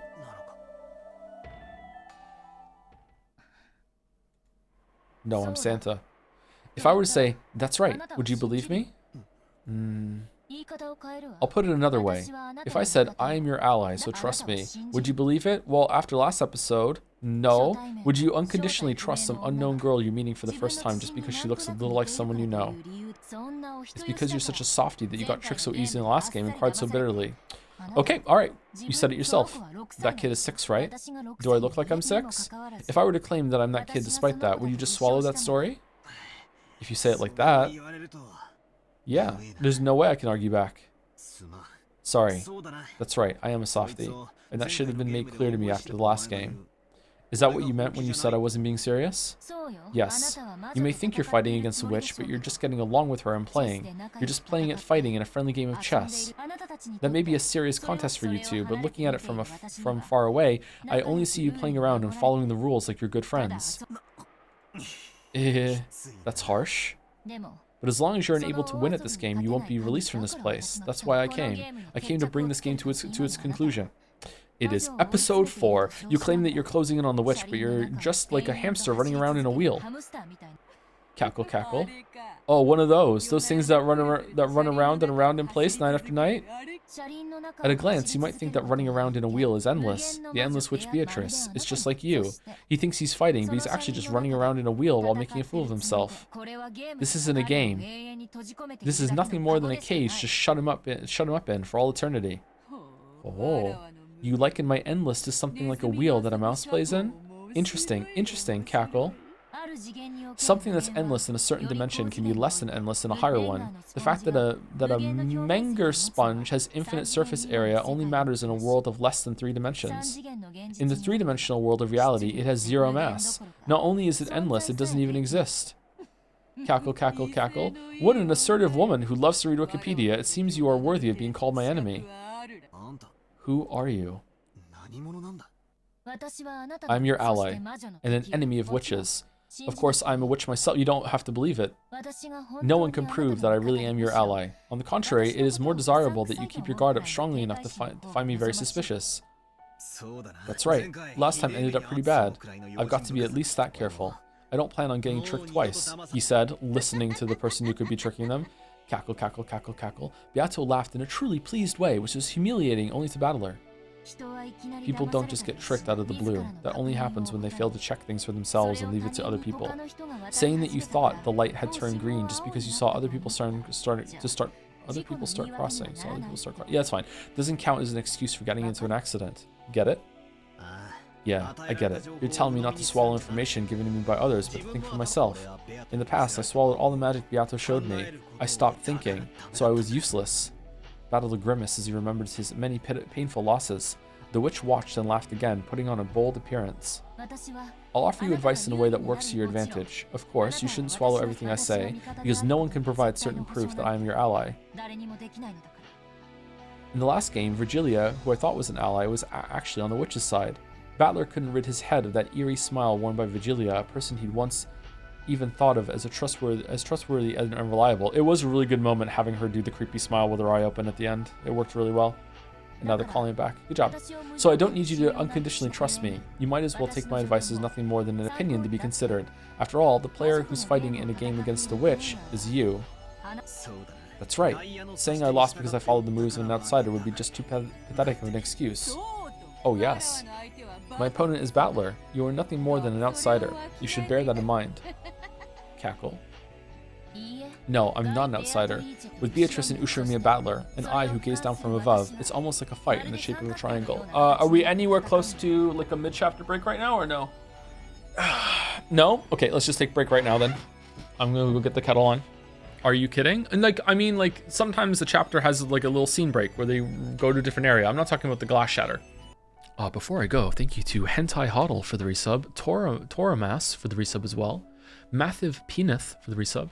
Toramas also says, hey Joe, been loving the streams a lot lately, but it's weird to know that we share the same name now. Oh, okay. Oh, damn. You're a Joe too? Thank you, Yuri was taken for the bits. Joe's dad joke, but told by an alien that also likes Umineko when they cry, but also the alien is in a reality where humans are displayed zoos. I went to a human zoo the other day. It was awful. They only had one woman. Her name was Mary. It was a Sumeri. It was a Sumeri or something like that. Lol, I'm sorry. Thank you, Yuri was taken. Thank you, Gamera Margelia? Gila for the resub. Hi, Toe. Excited to hi Toe. Excited to see you play 1000X Rising. Some knowledge about HK helped me enjoy it more, but it isn't necessary. HK, what? What's that? Okay. Thank you, Vintersol, for the bits as well. My conspiracy theory is that Kumasawa is feeding everyone hallucinating drugs in their tea, and people are going crazy believing it's magic. I've thought about the hallucinatory drug thing at a previous episode. Yeah, I'm not sure. That would be quite what you would call it, dissatisfying. That would not be a satisfying answer. Anyway, I'll be back in about 5 minutes. Get up and walk around. You can see the whole time. Go brush your teeth. Go use the bathroom. It might be a little bit more than 5 minutes. I'm gonna get the kettle on. Okay, hello. Tea is steeping. I need to go finish it in about 5-10 minutes. And I'll get some biscuits when I do. I noticed that if I have a little bit of sugar during a break, or something with some carbs in it rather than sugar, it kind of perks me up a little bit. So I'd like to do that. Let us continue. No, I'm not an outsider. With Beatrice and Ushiromiya Battler, and I who gaze down from above, it's almost like a fight in the shape of a triangle. So you're on your own side. At a glance, it might not look like a united front, but having a united front doesn't necessarily mean fighting together. Oh, what an odd thing to say. Just now, he described fighting with you as closing the distance. But you can't measure distance with a single eye. Only with 2 eyes are things visible in 3 dimensions, and only then can distance be judged. And even when you have 2 fields of vision, it's pointless if they're in the same place. You can pin down witches more accurately when they're far apart, shooting from different positions and different angles. So basically, it's crossfire. Crossfire! Interesting. We're shooting from different positions and different angles. Different Angies. So I won't get along with anybody. That's how I'll keep my own position separate and catch the witch in a pincer attack. Are you okay with this, Battler? This girl may actually be an ambush I set up, right? She might just be saying something plausible to gain your trust, right? Maybe. She's been saying that over and over again herself. So of course, I can't blindly accept her advice. But as to whether she's worthy of trust or not, I can think for myself and make a decision. As long as I don't stop thinking for myself, I won't be tricked by anyone again. Cackle, cackle. What confidence, Ushiromiya Battler. After you've said so much, it makes me want to trick you all over again. You see? Actually, you know what? I am just completely like susceptible to this still because of how Angie was introduced to the story. I'm not even questioning the fact that she's on the witch's side or not. Like there's no way in my mind. There's no way that she's on the witch's side right now. Like, it's inconceivable to me after how she was introduced that she could be on Beatrice's side. But you know what? Like, yeah, I guess so. Like, she might be, right? Like, I can't wait to see what kind of face you'll make when you realize you've been duped once more. How pleasant, Kwa. It looks like you know my name, but I don't know yours. Tell me. For a while, the girl remained silent without changing her expression even once. She looked as though she couldn't decide whether to say her name or not, or possibly as though she was deciding on the name she'd say on the spot. Gretel. Ghetto? You are? That's my name, dumbass. Call me Gretel. Oh, you can call me Handsome. Then, should I call myself Hansel? Just kidding. I'm Ushiromiya Battler. Call me Battler. Nice to meet you. I hate handshakes. Don't take it personally. Oh, really? Sorry. After all, it isn't certain that you're my ally.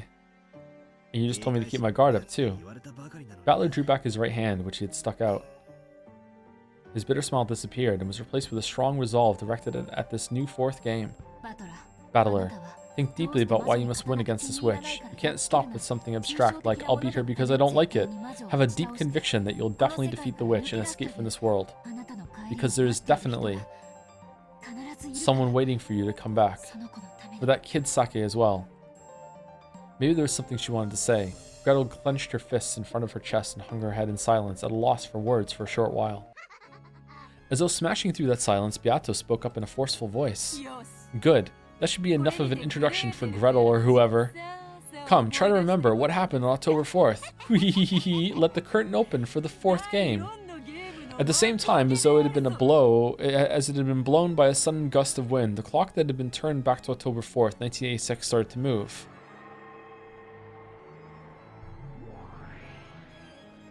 While we remained in the witch's tea room, the blue-gray sea and the green Rikingima spread out between us. Fucking hell, I just added a word there. And we could see a boat heading there, its wake trailing behind it. The sky was already cloudy, and it seemed that the barrier of the typhoon would soon shut the island away. Who was it in chat that said it was 20-30 minutes until the scene break? There was a boat docked in the harbor. I said 20-30 lines, Joe. I didn't see you say that in August. I think other people said it was longer, wasn't it? Maybe I misread it. Maybe I'm not tired. Okay. There was a boat docked in the harbor, and Goda helping to unload it. Then, once all of its passengers had disembarked, the boat began to separate from the shoreline. The relatives were gradually swallowed up by the island. Looks like you're as cheery as ever, Maria. Ooh. Maria-chan, you'll trip if you aren't careful. Look out. Ooh. Gonna fall, sink, giggle. The long-missed cousins I had loved dashed across the beach, getting swallowed by the forest path that led to the mansion and disappeared. Again, I know it's the fourth time, but really it's the third time since the murders happened that we're seeing them from like get along before everything goes to shit. So it's not quite as effective as the other times, but it still has some punch. It's like it's really fucked up, like how like the allure of money and the inheritance like cause people to kill each other here. Like, I don't know if they can do it again after this. I don't know. It's kind of wearing a bit thin, but it still has some gas left in the tank for the comparison. And of course, Oni-chan could be seen among them too. Damn it. Stop right there, Maria. You nimble little brat. Giggle. Ooh. Giggle. Maria Oni-chan, whom I'd loved, started dashing, and Oni-chan... One-chan? Oni and One? Or is it One and Oni? One-chan and Oni-chan chased after her. They were swallowed up by the forest. Following them, father and mother were also swallowed up.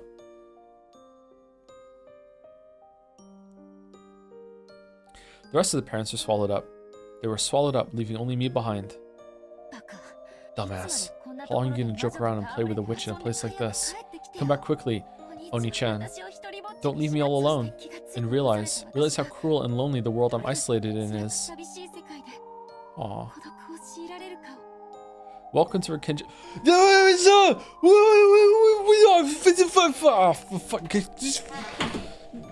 There's even a big chapter break. I don't want to make my tea.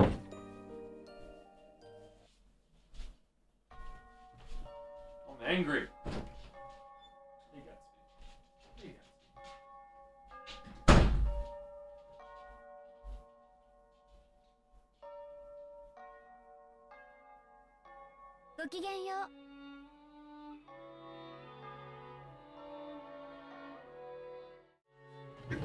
Chat.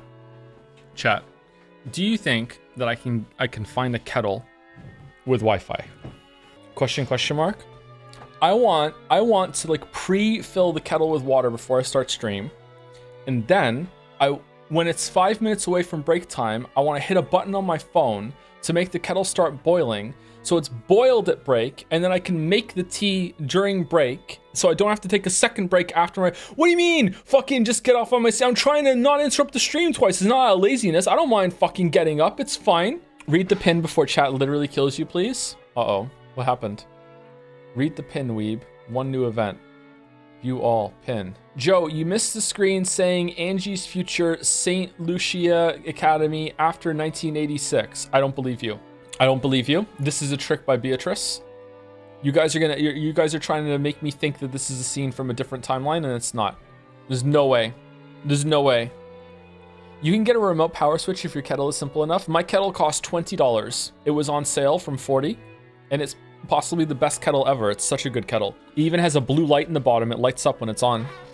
Just restart the episode. $20 Canadian. Yep. It's called a smart kettle. It's AI powered with cloud-based blockchain security. Only cost $899. Does it farm Bitcoin for me at the same time though? Please limit chat reading. They've been awful today. Have they been awful? But chatter, you are chat. Very bad chat. Oh, mouse agrees. Okay. All right. The E is an A sound like Beato or Sake. I is an E sound like in Ushiromiya. These vowels are basically always consistent unless the translator is getting funky with how a name word is written. Yeah, I'm not going to remember this. No, I'm not going to remember this. No, I'm not going to remember this. There's no way. There's no way. Thank you, Silly Next for the resub. Hey, Tom. Thank you for dropping the red pill name. What? Like, still the biggest internet betrayal I have experienced, your name not being Joe, but thank you for the great entertainment, even though you made me enjoy 11 plus hours of Umineko on a Sunday. So can you please not do back-to-back Umineko streams again? I'm sorry, it was extenuating circumstances. We had to do it. We had to do it. There was a whole schedule and everything. Yep. I really wanted to do it. I pushed for it, actually. I pushed for it. Panasonic NCEG 3000 is one I have pushing 10 years now. Oh. Okay, so they definitely do have, like, I can just turn the kettle on. I sent you a link to my smart kettle. There might be a new one. Okay, thank you. So it does exist. I think it's worth it, don't you think? I think it's worth it. So we don't have to have, why is there a pin? What are we doing? Okay, it's just a white screen with what I missed on it. Okay, all right, okay. Umineko fans, Umineko bros, Umineko, we need to have a serious talk.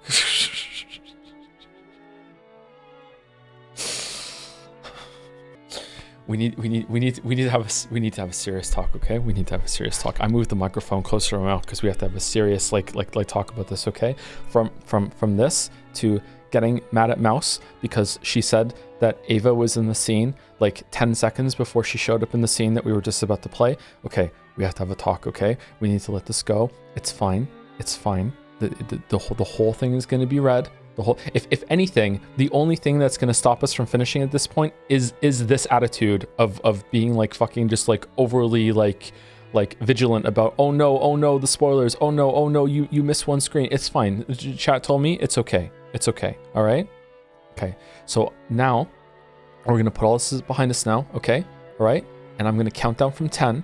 And then after we get to 0, we're all going to move on from this. Okay. and we're going to come to a better position. All right, that's what we're going to do. All right, you ready? Ready? Okay, we're all moving past. All right, so 10. Good day to you.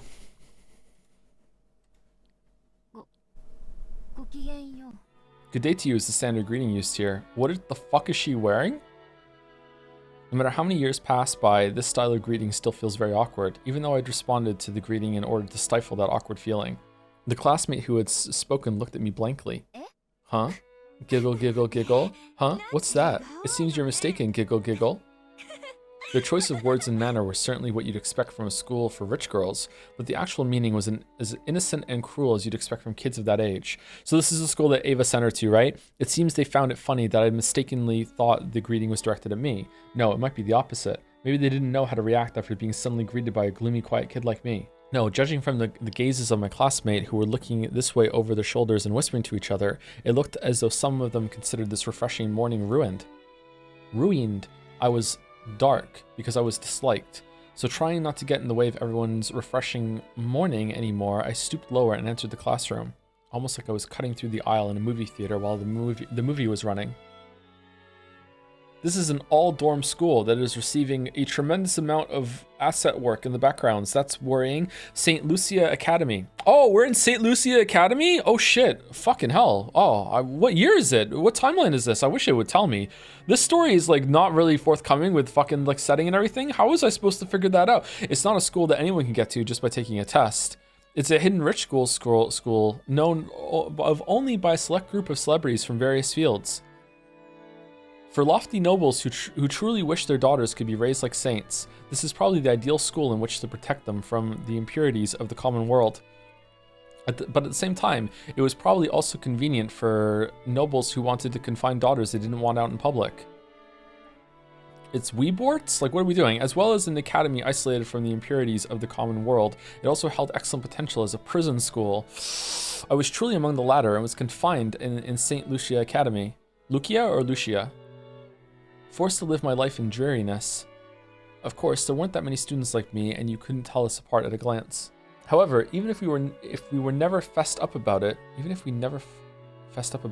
you could usually figure out who we were by watching how we acted. After all, we were always hanging our heads with an expression on our faces as though the whole world had abandoned us.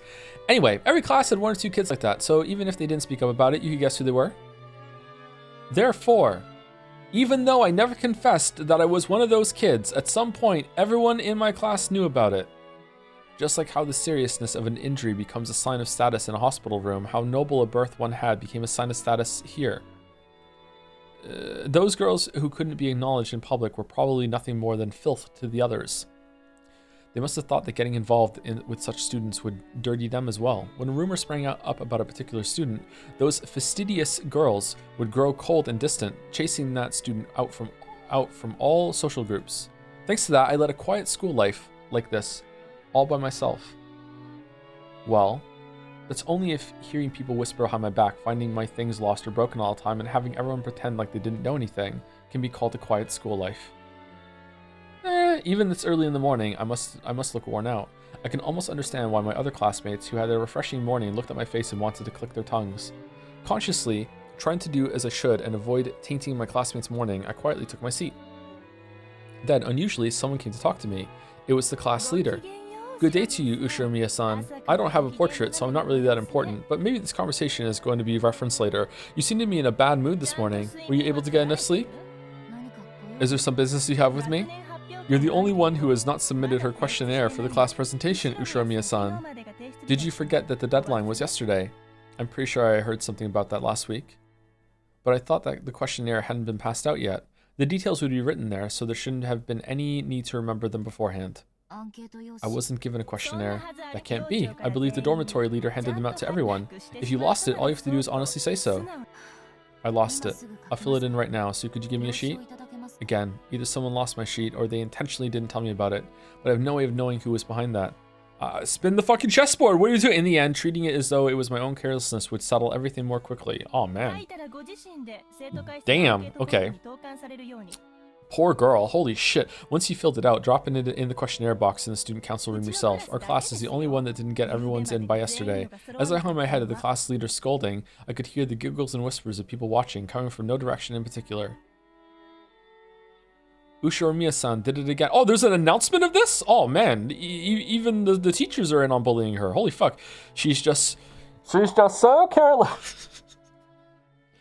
She doesn't deserve to be in this school. She has no dignity and no manners either. Sorry, girls, but I've dealt with much worse when it comes to unfair personal attacks. As I froze my heart and let those arrows of ridicule pass by, I quickly filled out the questionnaire.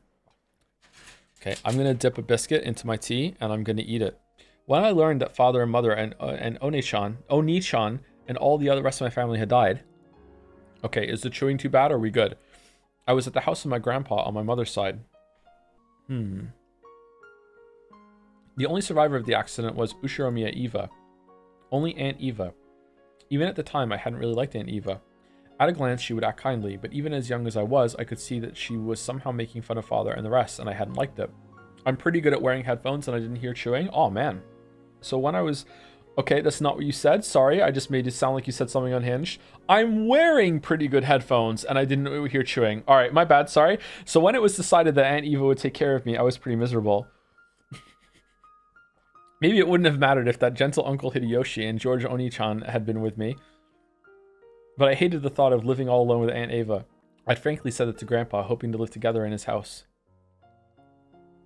However, Aunt Eva had been very insistent that she should be the one to look after me. She had no desire to remarry, so as her successor, I was essential if the Ushoromiya family was to continue. Aunt Eva felt very strongly about the family.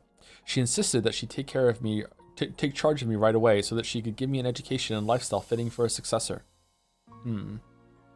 After that, it seems that confusing negotiations with lawyers took place. It's great weeb expectations or whatever. Like, what are we doing? But in the end, I was forced to go and live with Aunt Eva. Great Expectations does have some weeb vibes, by the way. There's something that happens in Great Expectations that even when I read it at 18, I was like, come the fuck on. Like, yeah. It is a well-written story. The prose is excellent, but like there's a huge plot point in Great Expectations that is like, are you fucking serious? After doing that, Aunt Eva told me something. You must bear all the glory and history of the Ushoromiya family. And in order to make you a fitting successor to bear that, the rest of your life will be dedicated to frantic studying. Sacrifice the rest of your life for the Ushoromiya family. That's what she said. At first, I thought she meant that literally, but I quickly realized that wasn't the case. Because even now, in Aunt Ava's eyes, the one most fitting to succeed her was the late George Oni-chan. At our first meal together, I received strict instructions and questioning about table manners, and was forced to listen to her abuse mom and dad as though they'd been neglectful in their discipline. I also received the same strict instructions regarding manners at my first party, and my clumsiness had been disparaged in front of everybody, forcing me to endure insults to mom and dad as well. After that repeated over and over, I eventually began to understand. Aunt Eva didn't really want to make me her successor. She thought George Oni-chan was the only one truly suited to be her successor. So you're the new Natsui. Oh, man. Oh, my God. Going to school is a break for Angie. Like, fucking hell. It really is Weeborts. Holy shit. School is, like, no trouble at all compared to having to hang out with fucking Eva all the time. She couldn't forgive the fact that it was to be me instead. Sorry, that was my last biscuit. So she insulted me in front of lots of people. She humiliated me. And she made it known exactly how I was inferior to George Oni-chan to both acquaintances and strangers, surely in place of a memorial service for her dead son. Or rather, she must still be mourning his death. However, that wasn't something I could endure. I couldn't possibly live together with Aunt Eva. I was kept like a pet, my life continually compared with her dead son's. I understood that even when I was still in elementary school... I understood that, okay.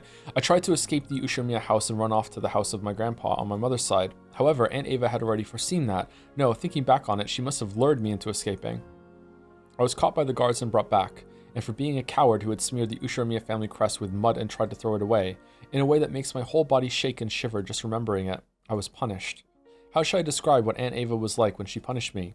In a frenzy? Gleeful? I saw the anger and sadness of losing her beloved son, and well as the hatred and pain from me stealing the inheritance from the son who should have received it. And the dark pleasure of being able to let those feelings out on me. I was hit with all those negative emotions at once. Then, all of my free time and freedom to act was stolen, and I was put under surveillance around the clock. I may have lived in a gorgeous mansion dressed in expensive clothes, but my heart and my dignity had been trampled upon, and I was the Ushoromiya family's slave. It's cattle. Compared to that lifestyle, the derisive laughter of my classmates here was calm and pleasant. It caused my heart no trouble. After burying almost all the fields of the questionnaire, burying? With nothing in particular.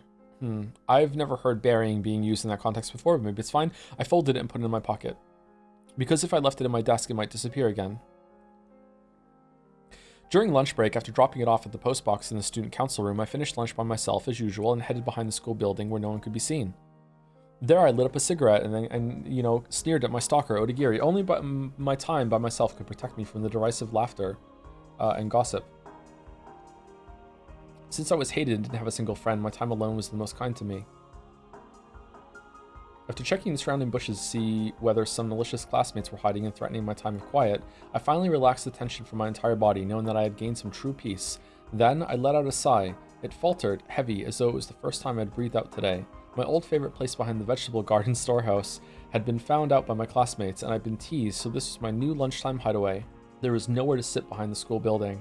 As I crouched near the wall in the shadow of the bushes, I opened my bag and took out a book with an elaborate old-fashioned binding. Just glancing at it, you probably think it was a religious book or something written in the Middle Ages. But this wasn't a book. It was a diary. Of course, it wasn't my diary. There weren't any special things worth writing about in my daily life.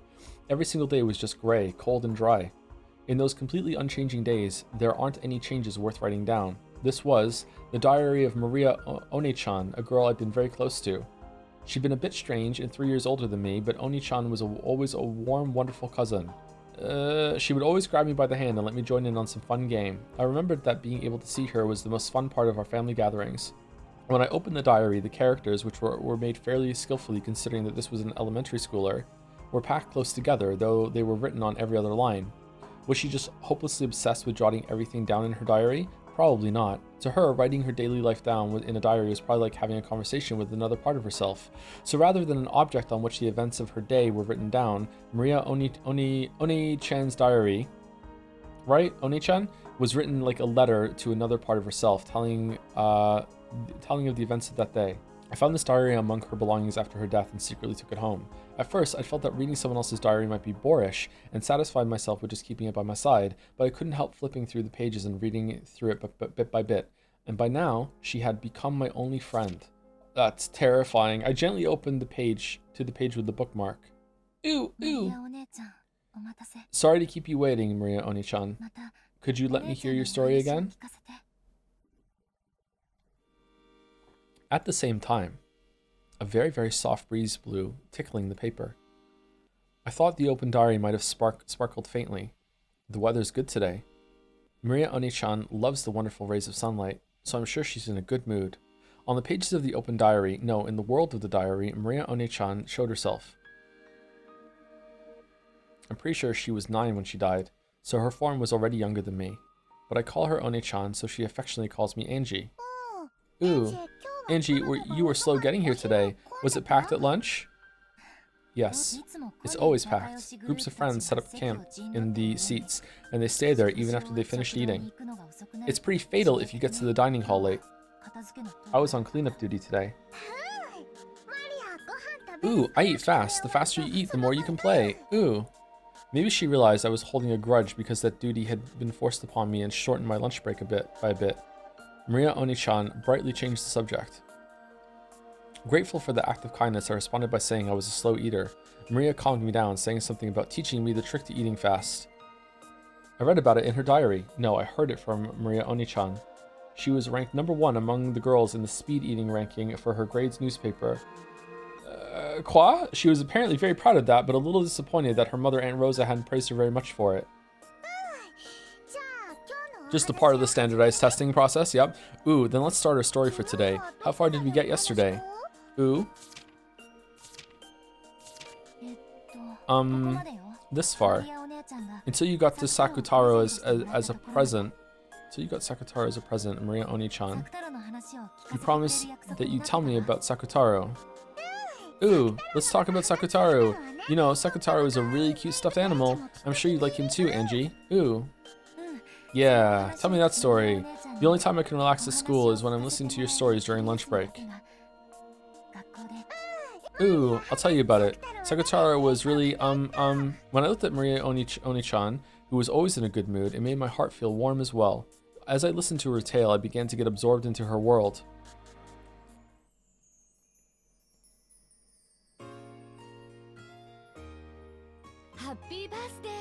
Happy birthday, Maria. Okay, how many different layers are we sinking into here? With the fucking Witcher Book 4 here? Like, what the fuck are we doing?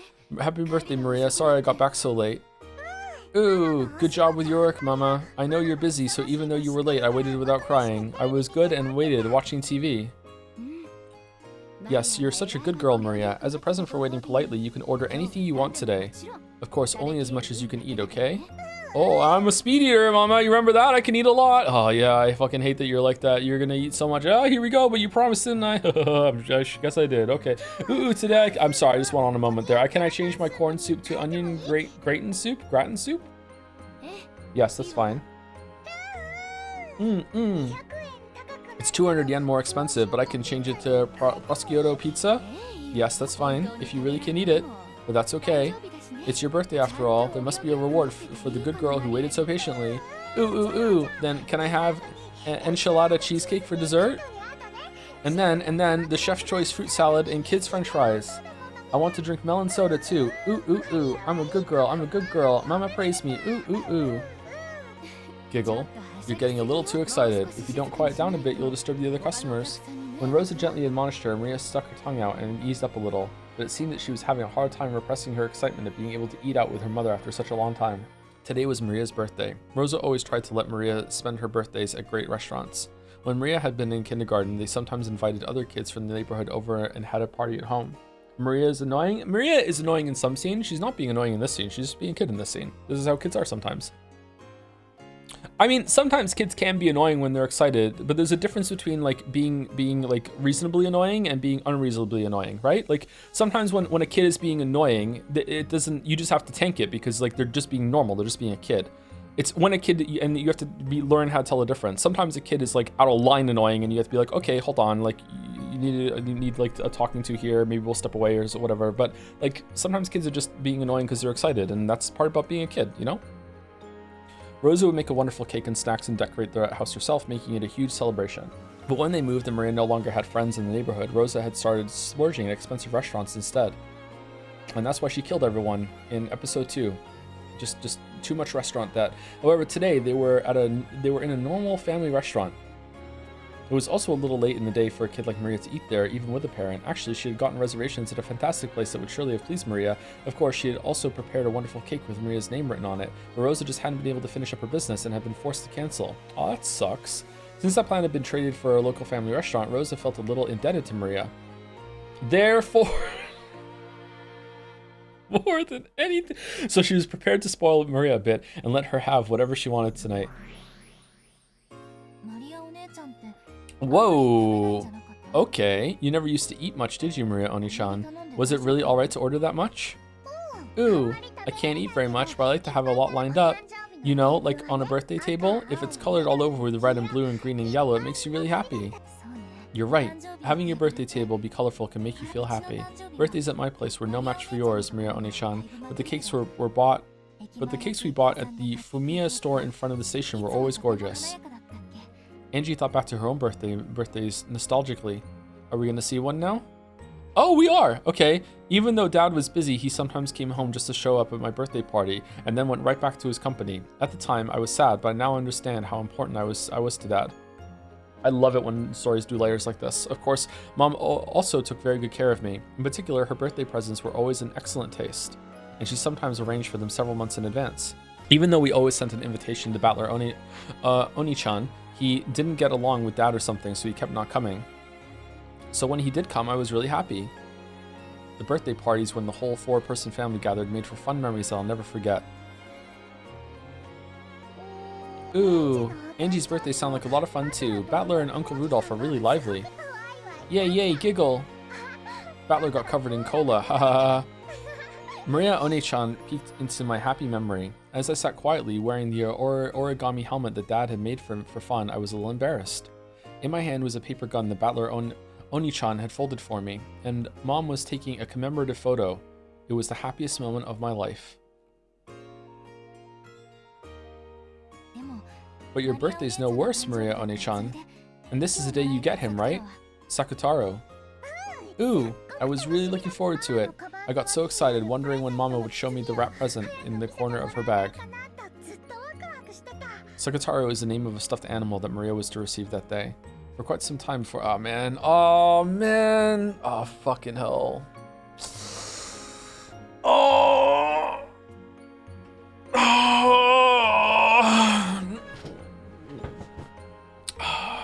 Okay, so there's two reads on this, chat. There's two reads on this, and it once again goes into the theme of accepting a better magical reality or denying magic and then seeing things how they are really depressive. There are two reads on this scene, chat. One scene is that Angie has magical powers and through some magical connection can speak to her dead cousin and reminisce about their memories together and oh, it's so great and this is what actually really happened and all this sort of stuff. And then there's the non-magical answer, which is that she's so tragically abused and repressed and is having such a horrible life that she's sitting outside in her school by herself with her dead cousin's diary, daydreaming about family memories that she has no business knowing, could never know, and is just reminiscing about what could have been, what could have been, what could have been. Like fucking hell. Oh my god. With the music so nice too. Fuck. So what do you want it to be, chat? Do you want to have magic and make her have like a good moment here that's this little reprieve in her the dog shit fucking like puddle that is her life, or do you want to take it away from her and just be like, no, you're daydreaming as a tragic fucking abuse survivor? For quite some time before then, Aunt Rosa had been making a stuffed animal to give to Maria as a present today. Hearing that it was a cute lion stuffed animal, Maria Oni-chan had already given it the name Sakutaro even though she hadn't received it yet. Today, she was looking forward to meeting Sakutaro even more than her own birthday. Aunt Rosa ran a clothing design company. It seemed to be some kind of brand name. What was it? Auntie Rosa? It seems their catchphrase was, I can't forgive the me of yesterday. Unfortunately, I've never met someone who knew that of that brand name. Wait, what? I never met someone who knew of that brand name. Maybe it wasn't that famous. So Aunt Rosa was pretty skilled with her hands. I heard that she made some of the clothing she wore herself. So making a stuffed animal had to be well within her capabilities. A handmade stuffed animal, that's pretty amazing. By the way, why did you call it Sakutaro? Ooh, actually wanted to call it Sakura, but it's a male lion, so she told me to give it a boy's name. So I added a boy like Taro and called him Sakutaro. Eventually, the last ooh disappeared because I used them too much and I was running out. Why Sakura? Ooh, the main character in Card Master Sakura. It was the name of the main character in a TV anime that was popular at the time. The fact that she'd simply borrow the name of a character she liked was, how should I say it, as innocent and cute as you'd expect from someone that age. Yeah, we have a dog named Yoshi. Ooh, mama, still no Sakutaro? I want to let Sakutaro join in my birthday too. Presents always come at the end, right? If you open it now, it'll get dirty. Hold on until the meal is over. Then I'll finish eating quickly. Ooh. And then her arms became a blur, like a fucking like motorboat blade. My god, the power. As soon as she proclaimed that, she started tearing into her meal. Aunt Rosa got mad at her, saying that was rude. It seemed that she'd expected this would happen right away. I also thought that given how straightforward Maria was, that was probably what she'd do. So it was kind of pleasant when my expectations weren't betrayed. In the end, Aunt Rosa lost to her daughter's eyes, which were sparkling with anticipation. You might know this anime. It would have aired during your time on TV.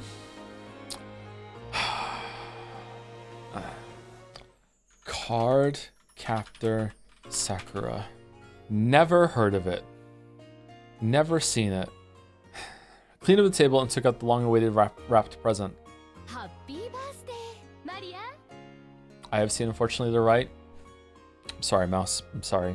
Happy birthday, Maria. I wasn't able to spend much time on it, so I couldn't make it very well. Ooh, if you made it, I'll be happy with anything. Ooh. Okay, I'm not saying the name right. I'm not gonna be able to say how she said it. Sakutaro. Ooh. Aunt Rosa spoke a bit humbly, but Maria Oni-chan was happy even before opening the wrapping. I could really understand that feeling. Wait, I thought it was a different name at first, or did they discuss the name before she got the present? I could really understand that feeling, but it's not a problem of quality. Just the fact that it was a handmade present was more pleasing than anything. Yeah, that's true. That's special. Can I open it? Can I open it? I wanted to wait until we got back home before doing it. But just for a bit, okay? We'll just take a look and say hello, then put it back. You can give him a proper greeting once we get home. We're in public, so you can't fool around, okay? Can you promise? Ooh, promise, promise. So can I open it? Can I open it, Mama? Yes, just for a bit, okay? Yay! Before Aunt Rosa finished talking, Maria started unwrapping it.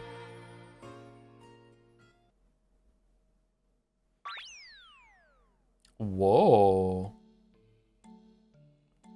As soon as she did, yellow and orange peeked out. What appeared was a slightly blank-looking lion stuffed animal with cute round eyes and a white chest. It was about the size of a small pillow. It looked pretty big next to someone as short as Maria Oni-chan, but it probably wasn't that large. From the perspective of someone who didn't know better, it would probably look like something cheap, bought from a department store or something. But to Maria Oni-chan, it was her mother's handmade stuffed animal, the only one of its kind in the world and irreplaceable. Okay, so why isn't it on the island with her? Oh, Sakutaro, giggle, cute, so cute. Thank you, Mama, thank you, Mama. Thank you so much for making such a cute stuffed animal, even though you're so busy with work. Oh, is it completely made up story by Angie? Completely made up story by Maria in the diary. Real story, but she lost it, or real story, or Rosa like took it away from her afterwards, or something like that. Oh, cute, so cute. Thank you, Mama. Thank you, Mama. Thank you so much for making such a cute stuffed animal, even though you're so busy with work. If you praise me that much, it's actually embarrassing. I couldn't take much time, so I couldn't make anything that good. I actually wanted to make one so big that you couldn't wrap your arms around it. No, this is good. With this size, we can always be together. We can go out together. Sakutaro, I'm your Oni-chan, Uru. One-chan. It really is an adorable stuffed animal. So this kid is Sakutaro, your best friend. Ooh, we can't go to school together, but me and my best friend are always together at home. In fact, Sakutaro has his own diary. I read it sometimes and pretend that we're doing things. Let's go into that one now. Sakutaro went and had dinner with his mom. You know, Sakutaro is really innocent and cute and is always nice to me. He supports me when I'm feeling down and plays a lot with me when I'm feeling good. So I'm never lonely anymore. Not lonely when Mama's busy with work and I'm all alone. Not even when no one plays with me at school. Isn't that right, Sakutaro? Uru? At school, Maria One-chan had lived in the same kind of environment as I did. Compared to the other kids in her class, Maria One-chan's tempo was always a little slow. Her sensibilities and ways of viewing things were a little peculiar and a little too idiosyncratic for her to blend in. Her grades were low as well, and since she was talkative about everything related to the occult, her specialty, she was treated like a weirdo by everyone else in class. 1 second. Okay, no, it was nothing. Sorry, her grades were low as well. Yeah. If you were touched by Maria One-chan, you'd be cursed, stuff like that. Apparently everyone in her class acted like she was disgusting, made fun of her, and avoided her. If a boy bumped into Maria One-chan, he'd start rubbing that part against the other boys as if he'd gotten some scum on him. Huh, they pick up her stuff like it was something filthy and chase the other boys around with it.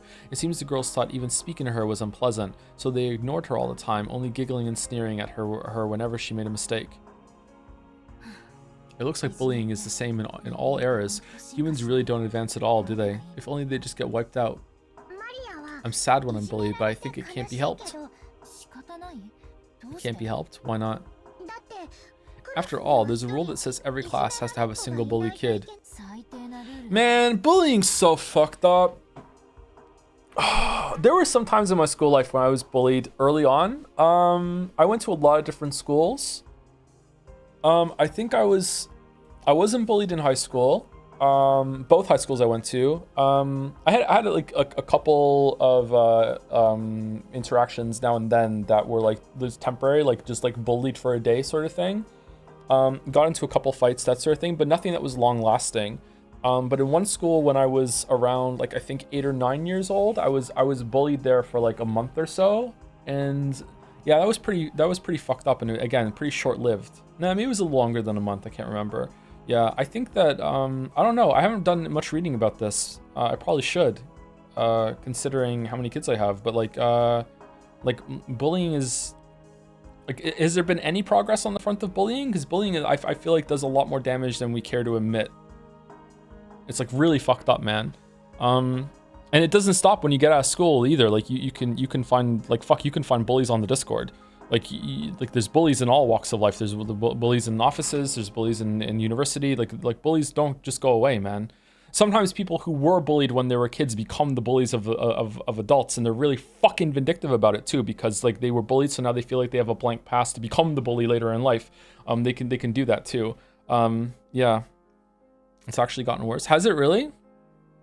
Now this is the internet, so it's worse. Yeah, I do feel for the current generation and the generation a little before that, like because like when I used to go home from high school, it was like I couldn't. It was a novelty if I could speak to someone from my class at home on the computer, like, oh, this is cool. How grown up. Whereas now it's like high school, you can't turn that off. There's probably this like whole like online ecosystem of the social groups that continue. Like imagine having like your high school Discord that you're on. Holy shit.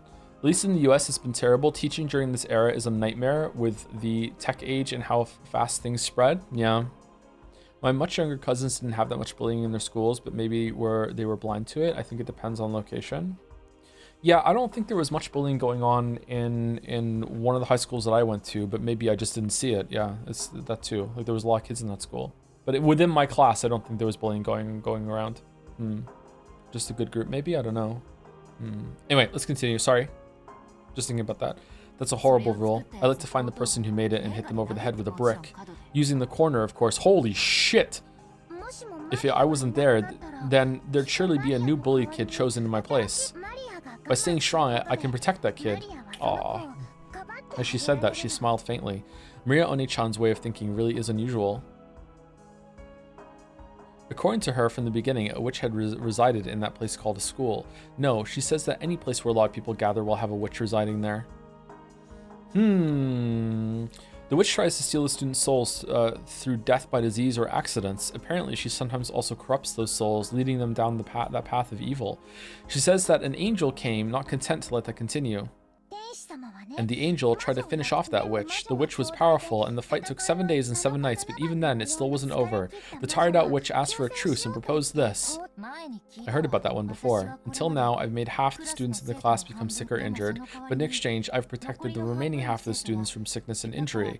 Therefore, if one member of the class becomes a sacrifice to me and is made into the bullied kid, I shall protect all of the other students from sickness and injury. Right?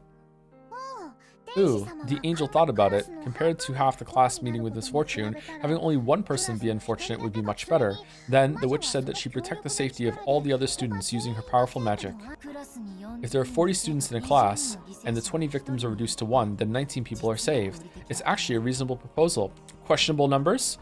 I wonder if there's some theme behind this fairy tale. Nah, if it's a creation by Maria One-chan, a 9-year-old girl, that'd be pretty impressive. The angel decided to accept that proposal because he was a coward, so through that single sacrifice, 19 people were saved. That's why my role is important. The witch is protecting 19 people. Because we become sacrifices, well, I don't remember ever being thanked by those 19 people.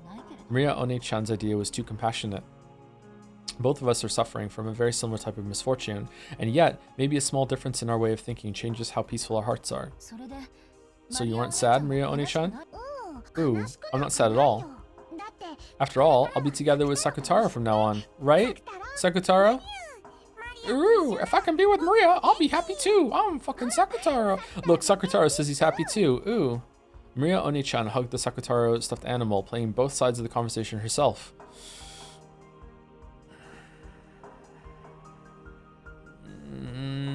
I don't understand it, but that's exactly why I want to reach Maria's Oni-chan's level.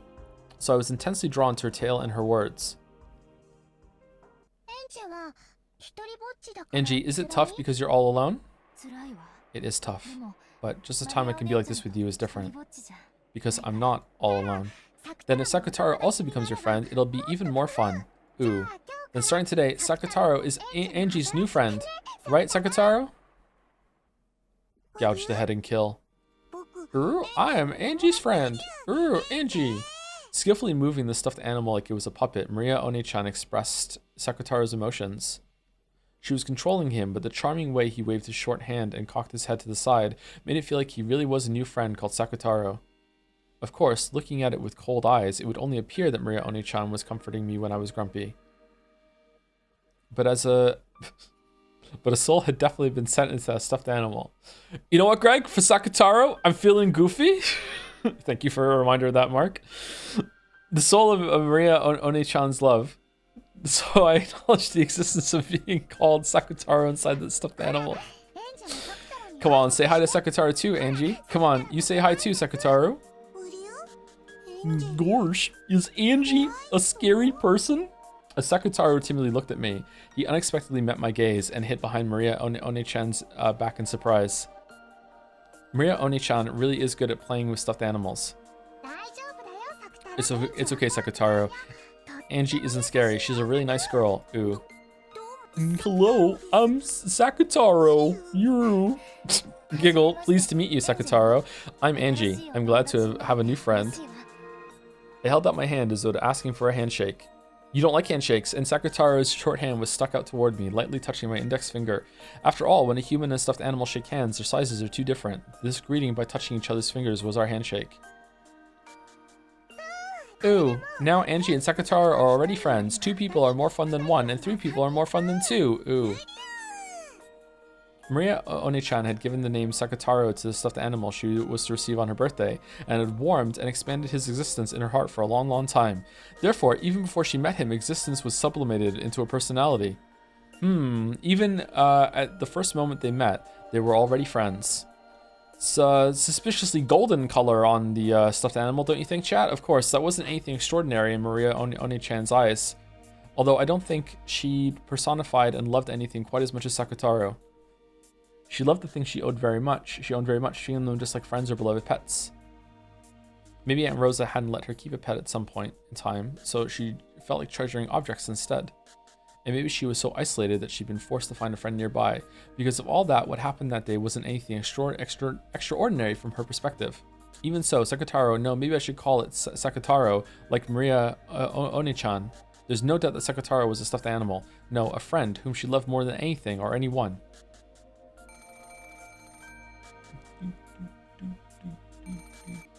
Oh, why does that get a thing? Hello, it's Mama. You're in a good mood. Is a friend over?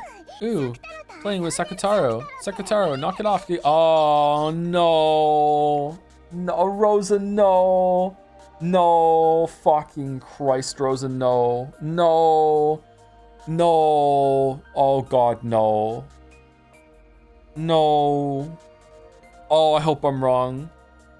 It was already about 9 at night. Rosa had asked because this wasn't a good time to have a friend over, and she'd just been a little surprised. But when she thought about it, Maria didn't have any friends who would come over to play, did she? Even so, to think that she'd have so much fun playing with that stuffed animal. Rosa was very pleased that Maria had liked her birthday present so much. For now, sorry, Mama just can't get her work finished tonight. The next season's lineup is having a tough time. It looks like we're finally starting to get orders bit by bit, and I want to somehow give it a bit more impact so we can answer the expectations. So you're spending the night? Sure, okay. Do your best, Mama. Really? Thank you, Maria. Thanks for being understanding about Mama's work. Rosa was surprised that Maria had accepted so easily that she wouldn't be able to come home from work. To Rosa, having to tell Maria that she'd be coming home late or staying overnight was a huge burden. Maria would start crying about how lonely she was on the other end of the phone, and it took a lot of time and effort to calm her down.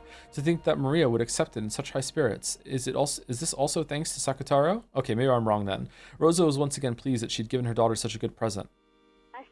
I'll make sure I come back this time tomorrow. Let's eat dinner together then. You haven't eaten dinner yet, have you, Maria? Buy a bento at the convenience store and eat it. Oh, wait, Maria's just home alone? No sweets and no soda. I'll check the receipt and the change, understand? Ooh, shopping with Sakutaro, shopping with Sakutaro. Hey, not Sakutaro, have him watch over the house. From Maria's manner of speech, Rosa got the feeling that Maria might have gone shopping with that stuffed animal without her knowing about it. Rosa's forehead creased, and after sourly saying that Maria definitely mustn't do that, she hung up. Oh, damn. Ooh, Mama said I mustn't go shopping with Sakutaro. Ooh, can't go shopping with Maria. Staying home alone will be lonely. Why did Mama say not to go shopping with Sakutaro? Ooh. Yuryu, I'm sure that if Maria was seen with me, it would be embarrassing. Embarrassing? Why?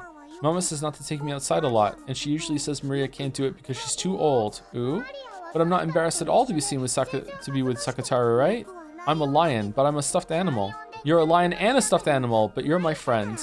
So let's go out together, just when Mama isn't around, as a secret, ooh. You aren't saying that you're embarrassed, are you? I'm not embarrassed, but, ooh, the people outside are a little scary. Is that it? Then I'll make it so you can go outside without being scared. Leave it to me, I've got something that's really useful. A disguise? Maria started fishing around her messy room. Rosa often told her to clean it up, but Maria apparently didn't like doing it. However, Maria herself knew more or less where everything was. So much so that if it were to be cleaned up, she would have trouble finding where anything was. Here it is.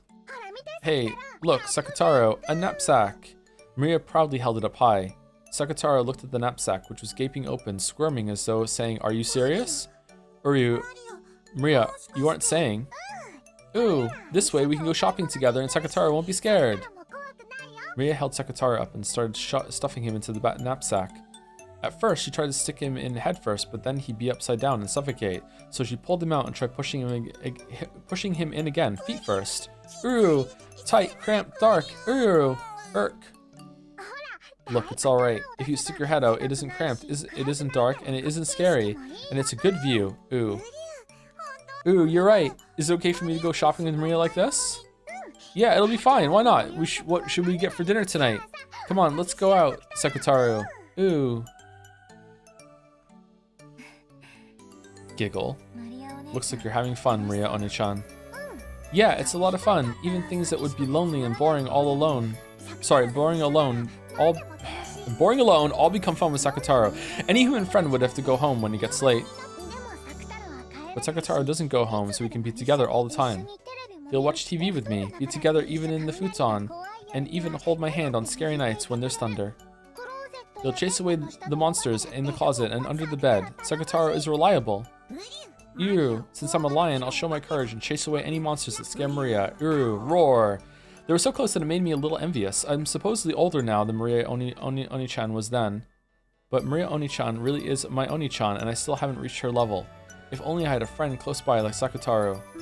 Sakataro and I are your close friends, right? We're always by your side. It's just that your magic is weak, so you can't perceive us unless you open my diary like this. Perceive? You know some pretty difficult words, Maria Oni-chan. According to her, this world is full of magic and spirits, and there is natural and nearby is a light breeze. You don't normally notice it or see the wind, but when the incense smoke or something draws trails, you can see it, right? Right. And even if you can't see it, it's always nearby. That's it. We're always really close by to you, Angie. Gods and spirits and guardian spirits are always right next to us, but if you aren't conscious of them, you can't feel their existence, like wind that can't be seen with the eyes. But they certainly are near us, and if they draw trails in the smoke called magic, anyone can see them. Okay, so my thought when on the phone there was that Rosa was going to start getting, I think it's a problem that Maria is hanging out with the stuffed animal that she got instead of like a real friend, because she made that comment in one of the previous episodes, and that she was going to destroy the stuffed animal so Maria couldn't hang out with it anymore, and that way she would be like, you know, motivated to get a real friend instead. That's where I thought it was going. But now I think she's going to go out with a stuffed animal and she's going to lose it. Because now it's building up this going out with the stuffed animal and knapsack thing. But then again, maybe that's not going to happen either. Maybe it's just a collection of like nice memories for a bit. I don't know. Rosa wouldn't do that? Okay. Sure. I thought I'd only be able to meet Maria Oni-chan while this diary was open. But from what she says, she's always with me and I can meet her at any time if I truly desire to. Along with the record of my life, I left a fragment of my own soul in my diary, so the power of my magic resides in this diary, but it's very faint, so only you can feel it. Only I can tell it's there? Yes. After all, the power of a witch resides in you, just like me. If you study hard, you too will definitely become a great witch in the future. A witch. I wonder if that'd be fun. Ooh, it is fun. If you do that, you'll be able to know that Sakataro and I are always by your side, even without opening the diary.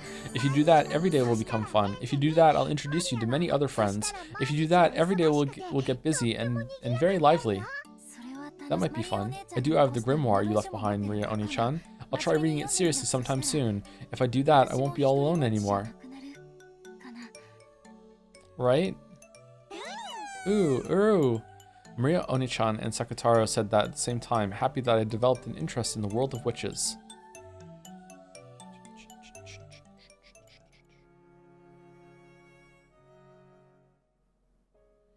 With her knapsack, oh, we're doing it! With her knapsack on her back and half of Sakutaro's face peeking out of it, she triumphantly walked through the shopping district late at night. Well, it was that time of day after all. Everyone in the shopping district was either a shop owner lowering their shutters on their shops, or an employee rushing, or else staggering on their way home. Alright, so Rosa's fucking sucks even more than I realized. Holy shit! Amidst all that, Maria, who was in a good mood like someone on a hike, probably looked quite merry.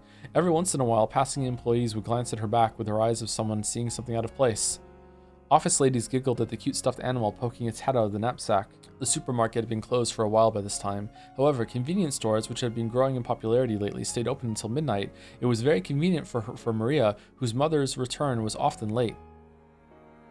Maria lowered the knapsack from her back, and carrying it like a child in her arms, she headed over to the sweet buns corner. Wow, this really is convenient, she said. She pointed to a sweet bun that she had eaten before, explaining to Sakutaro that this one was delicious, and that one was pretty good too. Sakutaro seemed to be enjoying it a lot.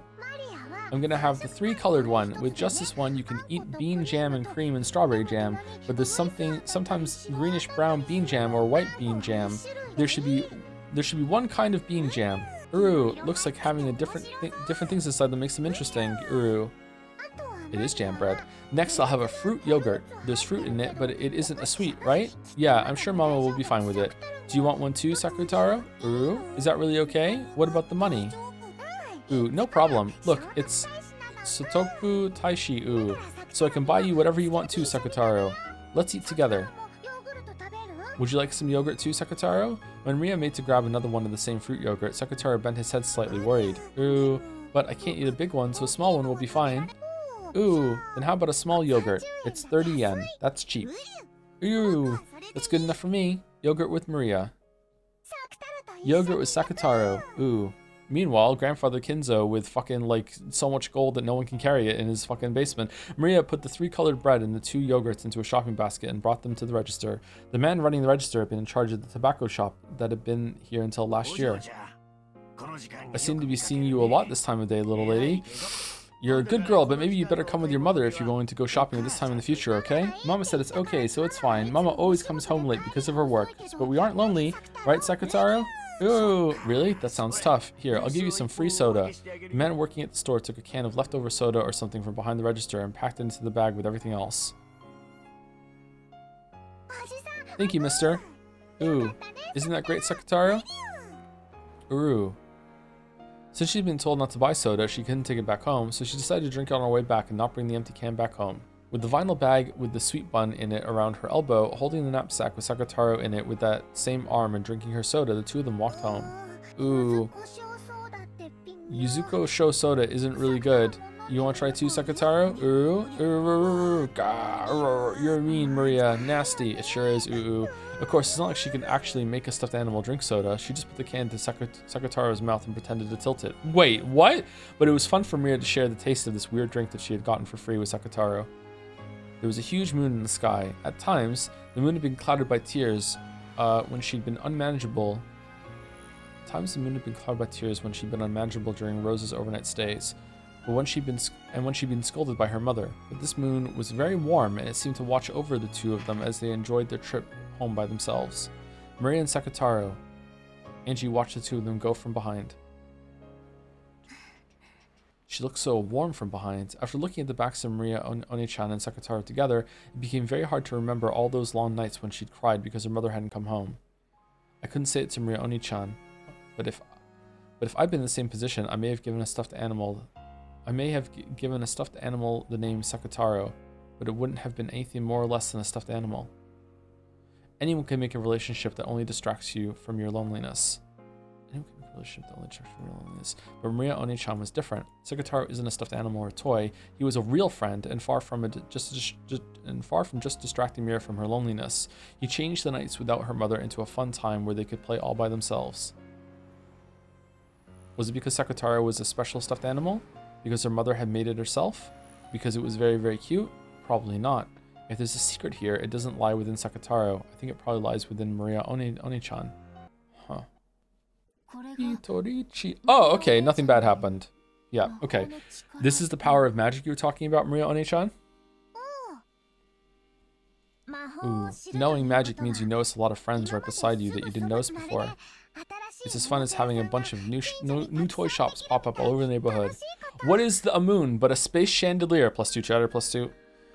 If even I, locked up in an academy without a single friend, had power like Maria Oni-chan, I wonder if I could make my days just a bit richer. I wonder if I'll be able to honestly shed tears on nights I feel like crying, to smile on gray nights. Yes, you can. You can do it. After all, you also have what it takes to become a witch. Did you just read her thoughts, or... Yeah, it looks like it. What it takes to become a witch. I have what it takes to become a witch too, so I've still got a lot more studying and training to do. I'll definitely become a wonderful witch, flying in the sky on a broom, drawing rainbows with my cane, making candy fall from the sky. I can definitely do it. Then I'll show you too. It'll definitely be like a scene from a wonderful dream. Maria Oni-chan said that, making an absolute promise with her smile. There's no way I can become a witch. But if Maria Oni-chan says that, it makes me feel that maybe I really can become a witch, because in reality, on that desolate night, when no flower of a smile could possibly have bloomed, her magic surely gave birth to a smile. I wonder if I can become a witch. You can. You're a bit older, so your soul is bound a bit more by gravity. That might make training tougher than it is for me. But you definitely can. After all, you're already touching a small piece of magic. I am? Magic? Yeah.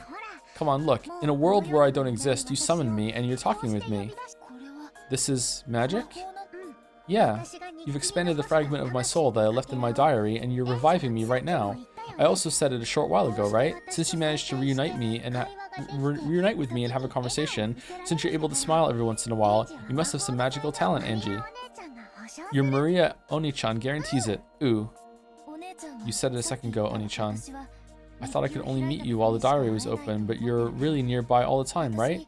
If I had more of the power of magic, would I be able to see you? And, just like now, would I be able to talk with you, Oni-chan? At any time? Yeah, we can talk at any time. I'm there by your side to say good morning, and even during class. Let's talk together during dull classes to distract you from your boredom. I'll also be there to talk to you during meals, so let's always be together like this during lunch break. We're with you after school too, and of course, I'm always by your side even after you return to the dormitory. It's just that you don't see me except when the diary is opened. Even when I close the diary? Maria Oni-chan? You'll be by my side, right? Yes, I'll be there. So if you try to see me and try to talk to me, I'll definitely be able to answer. If you look strongly and try to talk, that is. I'll give it a try. It isn't easy, okay? It isn't going to go so well. It isn't going to go well all of a sudden, got it? I understand. I'm sure it won't be easy. But I want to be like you, Maria Oni-chan. Ooh, I understand. Then look at me well. Look closely. Okay. Slowly open and close your eyes. You can't shut them for a long time all of a sudden. After burning my form into your eyes, try to make it blend into the inside of your eyelids. Remember when she did the weird creepy face and freaked everyone in chat out? Yeah, I'm doing it. Once you can visualize me even with when your eyes are closed, without changing anything, slowly and softly close your eyes again. How is it? Can you still see me? Yes, I think I can probably see you. And try opening your eyes for a second. Now, for the real thing. Calm your heart and close the diary. At that time, my form may disappear for a second. But calm your heart and don't get anxious. And then try to make the me that's blended into the inside of your eyelids blend back into your eyes. Slowly visualize me into the empty air. In the empty air, see me. Yeah, I'm okay. Then, I'll close the diary. Ooh. Slowly, I closed it. When I did so, a gray reality filled with dull air unfolded. Of course, Maria Oni-chan's form disappeared. Give it all you've got. Have courage. Take the first step into the world of witches. I felt like Maria Oni-chan was cheering me on inside my heart. She's cheering me on? Really? Or do I just think that she is? No, that's wrong. It's because I think this that I cannot see her.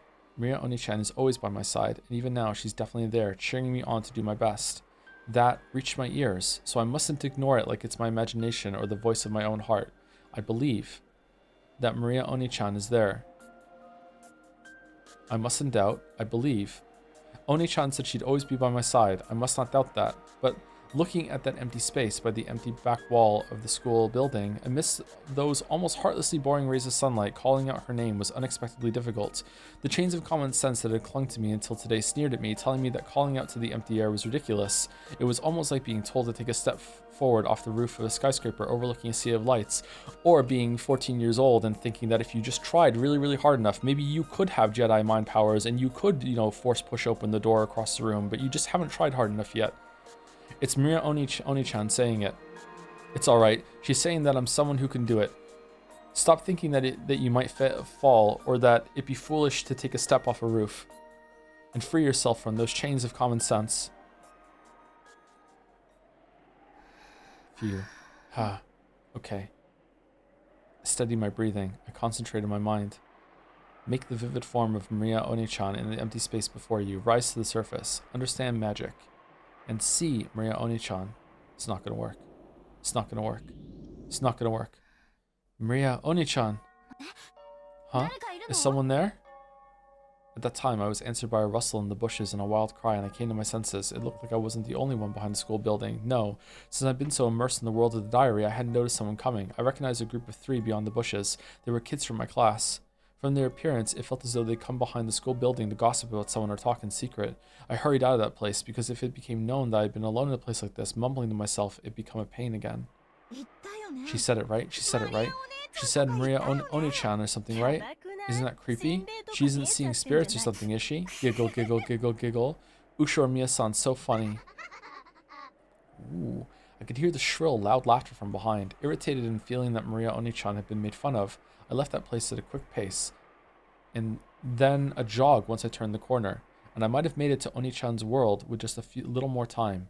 It was frustrating, aggravating. Why does everyone get in my way? I haven't gotten in anyone else's way, not even once.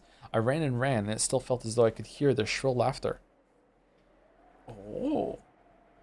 Okay. Okay, not a bad sequence, a little long. I think they could have cut maybe 20% of that out and still had the same effect, if not a stronger effect.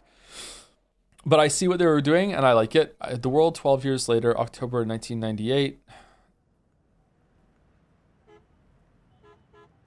Hold on. Chat, I'm reading it. I saw the white. Hold on. I'm still looking at the screen. I see a building, a lot of glass. Yep, blue sky. Okay. All right. You don't need to make a clip. I'm here. All right. It's fading to white. Doing a white wipe. All right. Here we go. Ashtray. There's an ashtray. Okay. It's 1998. Oh, the ashtray's gone. Okay. Good thing. Who the fuck is this? Thank you, Tick Tickler, for the bits. Remember calling you Joe, thinking the name was pretty good. Then I started calling you Tom and thought it was all right. But then when I came back to Joe, I almost gagged. Thank you for the bits. Thank you, Amaki, or Amki111 for the resub. Hi, Joe. I hope you realize how much you improved as a streamer entertainer during your time streaming. Maybe not quite as much as other people say, but I can definitely see improvement. Yeah. Streams are really fun to watch these days, and I hope you're having fun as well. Well, thank you for that. Thank you for that. The big one I'm trying to work on right now is not fighting with chat, ever.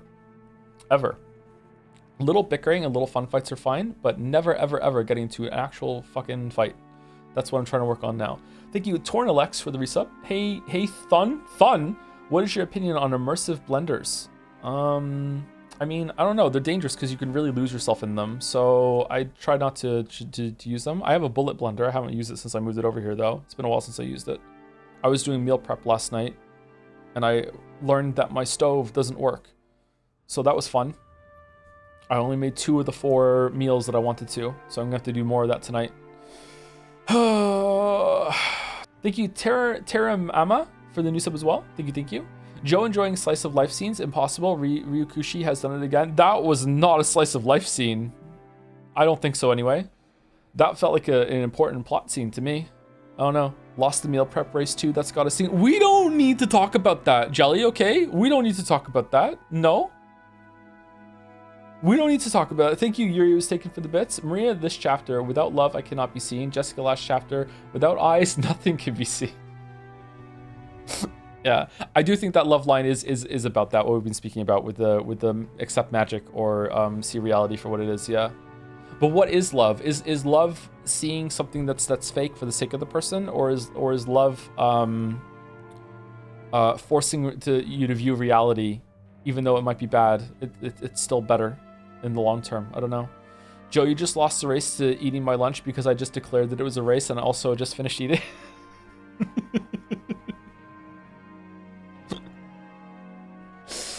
Okay, who is this person?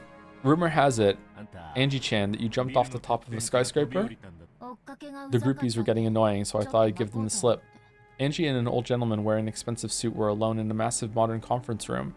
All the newest machines for presentations were installed there, but they didn't upset its refined and composed atmosphere. Okay, hold on. Even after throwing herself off the top of a skyscraper, she miraculously survived unharmed. After that mystical experience, she threw away everything and went on a journey by herself to learn her past. Can she break through Beatrice's magic from her position 12 years in the future? Okay, so when she threw herself off the skyscraper at the end of the tea party scene, she didn't drop into the game? Okay, so it's different. All right. Where's this going? Oh, she's dead. After being repeatedly hospitalized because of psychogenic stress, she's already died in the world of 1998 due to acute heart failure. She lived at her later years in isolation with no one to understand her, and as the only survivor from Rikinjima, the media gave her the name Queen of Suspicion. She continued to make reckless expansions of her business just like Kinzo had done in the past, which earned her many enemies. By her later years, she was doing it merely to harass people, as if she enjoyed it, because she did, rather than for financial gain. It was all done for the sake of Angie, who would eventually succeed her.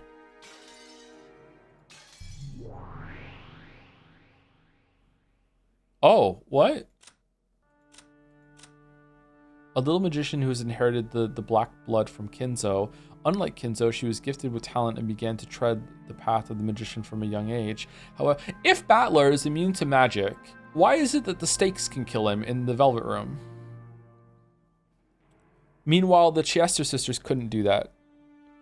Is it because the stakes are, they're just physically hurting him? They're just punching him to death instead of using magic? Does that count? He's into it? Oh, okay, that's true. He's into it, so he lets it happen. Okay. Unlike Kinzo, she was gifted with talent and began to tread the path of the magician from a young age. However, her power is still weak, and she hasn't yet graduated from an apprentice's level. However, she is skilled with enchantments. Okay, I remember reading that before. Okay. The Endless Witch... Angie. The Endless Witch will live for 1,000 years in the future, or perhaps she is a hunter of witches who fell them all. Witches cannot be felled if they are not understood. Witches cannot be felled even if they are understood. To understand witches and yet deny them, only this contradictory power gives her the blade with which to fell witches. Cognitive Dissonance Blade. Okay, so why is her name Angie in all caps in the other one? Okay, I think we read that. All the new submissions, and that alone was enough to make the business-like theme of the room abundantly clear. However, that didn't matter at all to Angie. She carelessly sat on a high-class chair that executives making a salary of several 10 million yen probably sat in, looking aloof from the world. It's because I knew they were remodeling on a lower floor and had a safety net out. Angie talked about it like it was no big deal, but in reality it had been a miracle among miracles to think that she'd shot through several layers of safety netting for the remodeling project, been caught in a multicolored banner adorning the atrium and slipped off, only to be softly caught by a final barrier, land on the ground without a scratch, and then briskly leave that place. It put Hong Kong movies to shame. Whether you knew there was a net or not, this is a 200-meter tall super skyscraper we're talking about, right? If things hadn't gone as you planned, there'd be a real mess to deal with now. I figured that if I died, then I'd be dead, and that would be that, more or less. Well, still, I was testing my luck a bit. Call it youthful zeal. As though saying that she'd had enough of that topic, Angie shrugged coldly. Seeing that, the old gentleman, who was looking at the world below through a crack in the blinds, cackled. So, you were testing your luck, is that it? My, you truly are Kinzo-san's grandchild. The nerve to trust your life to chance. The chairman was also a woman who could stake her life on a bet like it was nothing, so maybe this really is the Ushomiya's blood at work. You really will make it big in the future. Please, let me be blunt. Why not give up this running away from home act and return to the Sumadera family? I heard that Mom had a bad relationship with her family. I don't want to go to the house of people I first met at a funeral. The Sumaderas are Mom's family. They're an old family from Kyoto, and compared to Mom's frank attitude, unbelievably strict. The only Sudamera I'd been on good terms with was Grandpa, who was living apart from his family under the guise of retirement. Mom kept in touch with him too, but she avoided the rest of the family completely, almost hostilely so. So when I went out to play with the Sumadera family, it was always Grandpa's house I visited.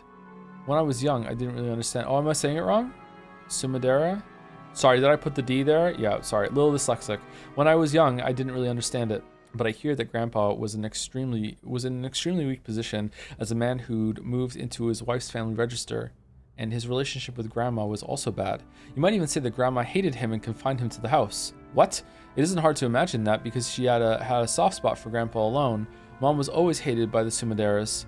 Since I was her daughter, they probably hated me quite a bit too, and yet they appeared for the first time at Mom's funeral, shamelessly going on about how big I'd gotten, like they could actually act like family after all this time.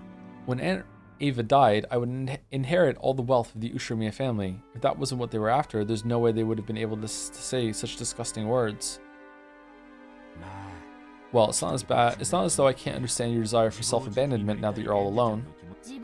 This isn't self-abandonment. I'm just taking a carefree stroll now that that annoying Aunt Ava has finally kicked the bucket. Everyone else is just making too big of a deal out of it. Of course, everyone's after the vast Ushirimiya wealth I bear. They must think that becoming my guardian means they'll be able to do as they please with that wealth. Just how many people have tried to get close to me, acting like they want to be a substitute parent? If you ever find that you're hurting, please talk with me if it will help, okay? After all, I think of you as my own grandchild, Angie-chan. I'll say no thank you for now.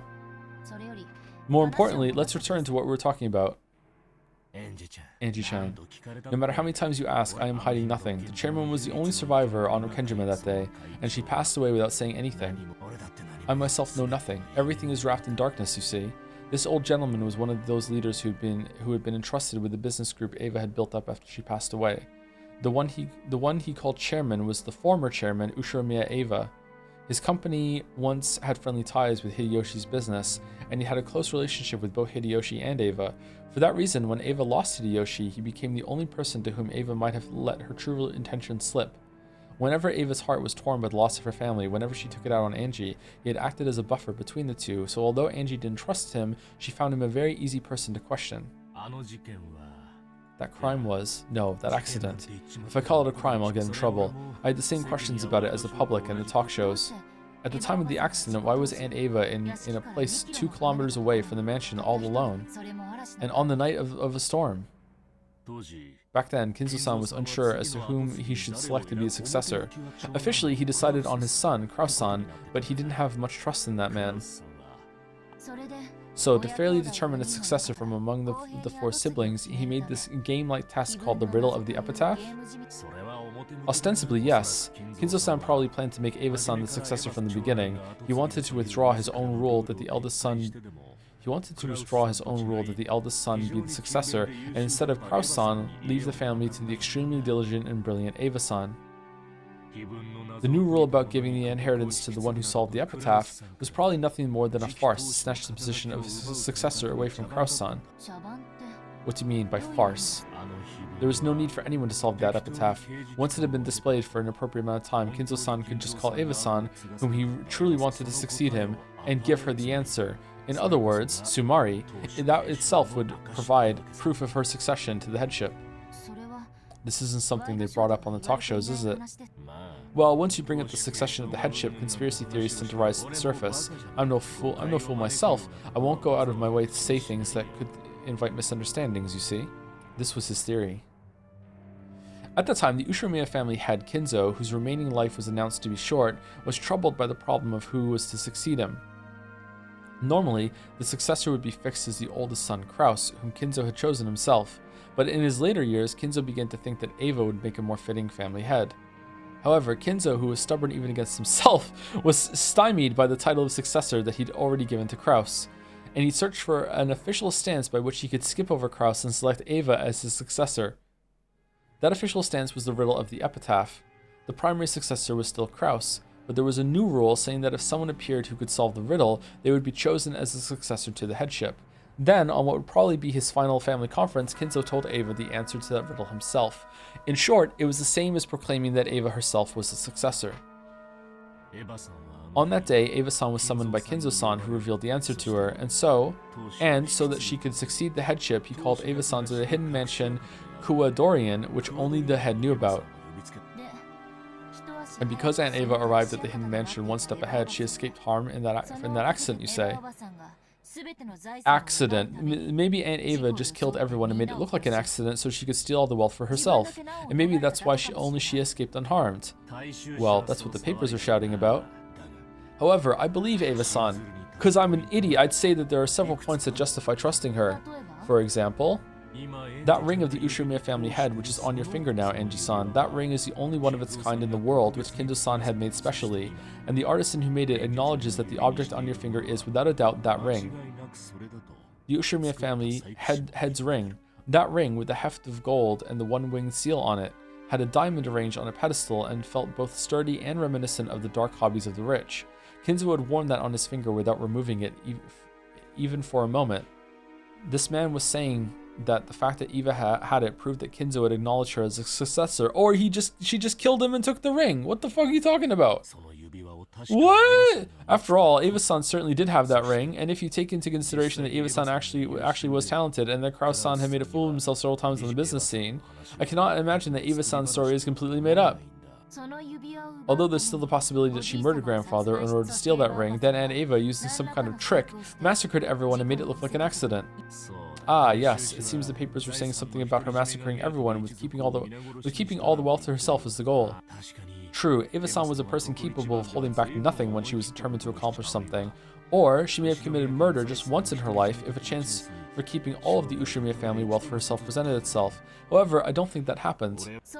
So what's the second point that justifies your trust in her? George died. Eva-san's family, Hideyoshi-san and George-kun. It might be difficult for you to believe all of a sudden, Anji-san, but Eva-san was a person who treasured family greatly.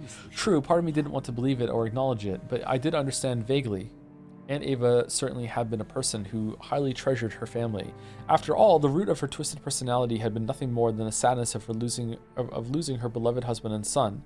After getting hit with her angry outbursts as she tried to distract herself from that pain, I have no feelings of sympathy at all, but it's not like I can't imagine how the incredible shock of losing her whole family must have changed her character. Alright, the end of episode 3 is just getting so much fucking continuity development. Jotler and Anderson? That's nice, that's nice. You're saying there's no way Aunt Eva, who loved her family, would throw away her husband and her son? That's right. Even if Eva-san really was the culprit and massacred the entire family, making it look like an accident, she most certainly would have spared her husband and son. Maybe those two were the only accidents, and the rest were murdered. She would quibble that, by coincidence, only her family had been in the hidden mansion. If Hideyoshi-san and George-kun had been safe, even I would probably suspect Eva-san. I truly cannot imagine that Eva-san's wailing at Hideyoshi-san's funeral was an act. Sounds like both points so far are just circumstantial evidence. That isn't the same as physically proving Aunt Eva's innocence. Haha, if you say that, then you're stuck right away. Eva-san was the only survivor, and she says that this is the truth.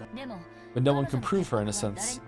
Yes, that's right, and no one can prove that she committed a crime either. And the final point that justifies trusting her is the police.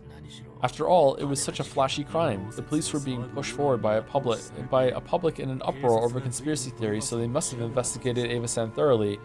It was easy to feel something unnatural about the claim that Eva had avoided the accident by coincidence, because she alone had escaped to a hidden mansion. Furthermore, at the time, Hideyoshi's company had been right in the middle of a takeover struggle, and in order to buy off the big stockholders, she wanted a large sum of cash. It shouldn't be too hard to find a motive there, but as a matter of fact, there had been nothing at all that implicated Eva as she went to the family conference.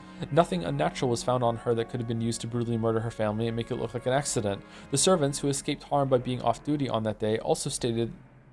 What? Also stated they hadn't seen anything strange regarding anyone related to the event Eva included. Okay, the other servants, not the ones that were on the island and killed. Okay. There's more than one group of servants, I'm guessing. Putting all that together, it could only be concluded that Ushimiya Eva had headed to Rikkinjima for a normal family conference without any change, and had encountered an accident. The police looked so intensely that they still couldn't find evidence that it was a crime. They reached that conclusion themselves. Doesn't this resolve the Rikkinjima suspicion? That just means that the police couldn't find evidence that was a crime, right? There's nothing I can say to counter that. It becomes a devil's proof. Oh, you know it too. To expose it as her crime, you would simply need to find evidence. But what could you possibly find to prove her innocence? It's impossible to prove a negative fact. Did Aunt Eva commit a crime, or did she not? Because we can't find any materials that'll let us say for sure the truth will remain a mystery. So that's what you're saying, right? That's it. Phrased in a manner you would prefer, that's what it amounts to. It was impossible even for Eva-san to prove her own innocence. On that island, an unfortunate accident occurred, and Eva-san survived by chance, and we don't know any more than that. In short, it all comes down to whether you believe the story of the only survivor, Eva-san, or not.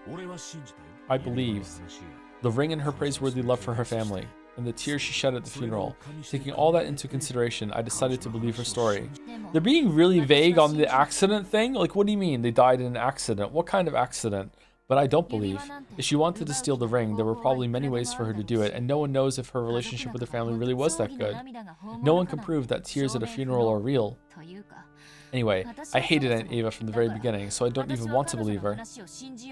Oh, so you're biased. How does one view the truth of the crime? You and I are on completely opposing sides. Even though the information we are given is exactly the same, we interpret it in completely different ways. This happens often in politics and business.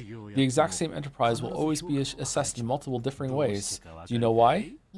Why? It's a question of whether one has love. Whether you feel love for someone or not completely changes how you view them. If a person you like gives to the poor, you respect them for it, right? But if someone you hate starts donating, you fiercely protest that it's a publicity stunt or that they're handing out favors. So true. So fucking true. Yep. No matter what they do or don't do, you thank them if you have love and criticize them if you don't. So true. That's how the world works. Can Aunt Eva be trusted or can't she? You're saying that's all that really matters? Yep. Those who suspect her will probably take anything she does or doesn't do and truly see it as something unnatural, and it works in reverse. As for me, I think that barring certain extreme cases, truth might not exist in this world at all. No, even if truth does exist, whether you believe it or not is determined by whether you have love or not. Can you really call truth without certainty truth? Even if Eva-san had been able to show physical proof that she had an alibi, would you have been able to believe it? It's hard to counter that. I hate Aunt Eva, so I'd probably deny any information beneficial to her and interpret any neutral information in a negative way. In other words, Sumari, the truth is already decided inside me. So just what in the world is this truth that I'm still searching for and unsatisfied? People do this to me all the time. All the time people do this to me. All the fucking time. That's how it is. So no matter how you hear from me, since you still suspect Eva-san after all this time, nothing will change. At the very least, even if you were to grasp a piece of hitherto unknown information, I don't think you'd be able to reach the truth the way you are now. So I can't. Reach the truth? After all, no matter what kind of new information or proof you find, Anji-chan, it won't change your stance that Eva-san is the culprit, right? So it's pointless to investigate anything more, because the truth inside of you is already decided. However, if you stop assuming that to be the truth, if you wish to struggle further towards the deeper, real truth, there is a single way. I believe I already mentioned it, but do you know what that is? Is it love? I don't really know what you mean. Right now, you're considering this under the assumption that Eva-san is the culprit, but that's no different than looking at something with a single eye. With one eye, no matter how much you squint, you cannot see an object in 3 dimensions, right? That's why we have another eye, and of course, it's in a different position from the first eye. Yeah, this is true? Damn, he's spitting. You're telling me to look at things based on the supposition that Aunt Eva isn't the culprit, or else that it was a real accident. Yes, that is correct. Excuse me.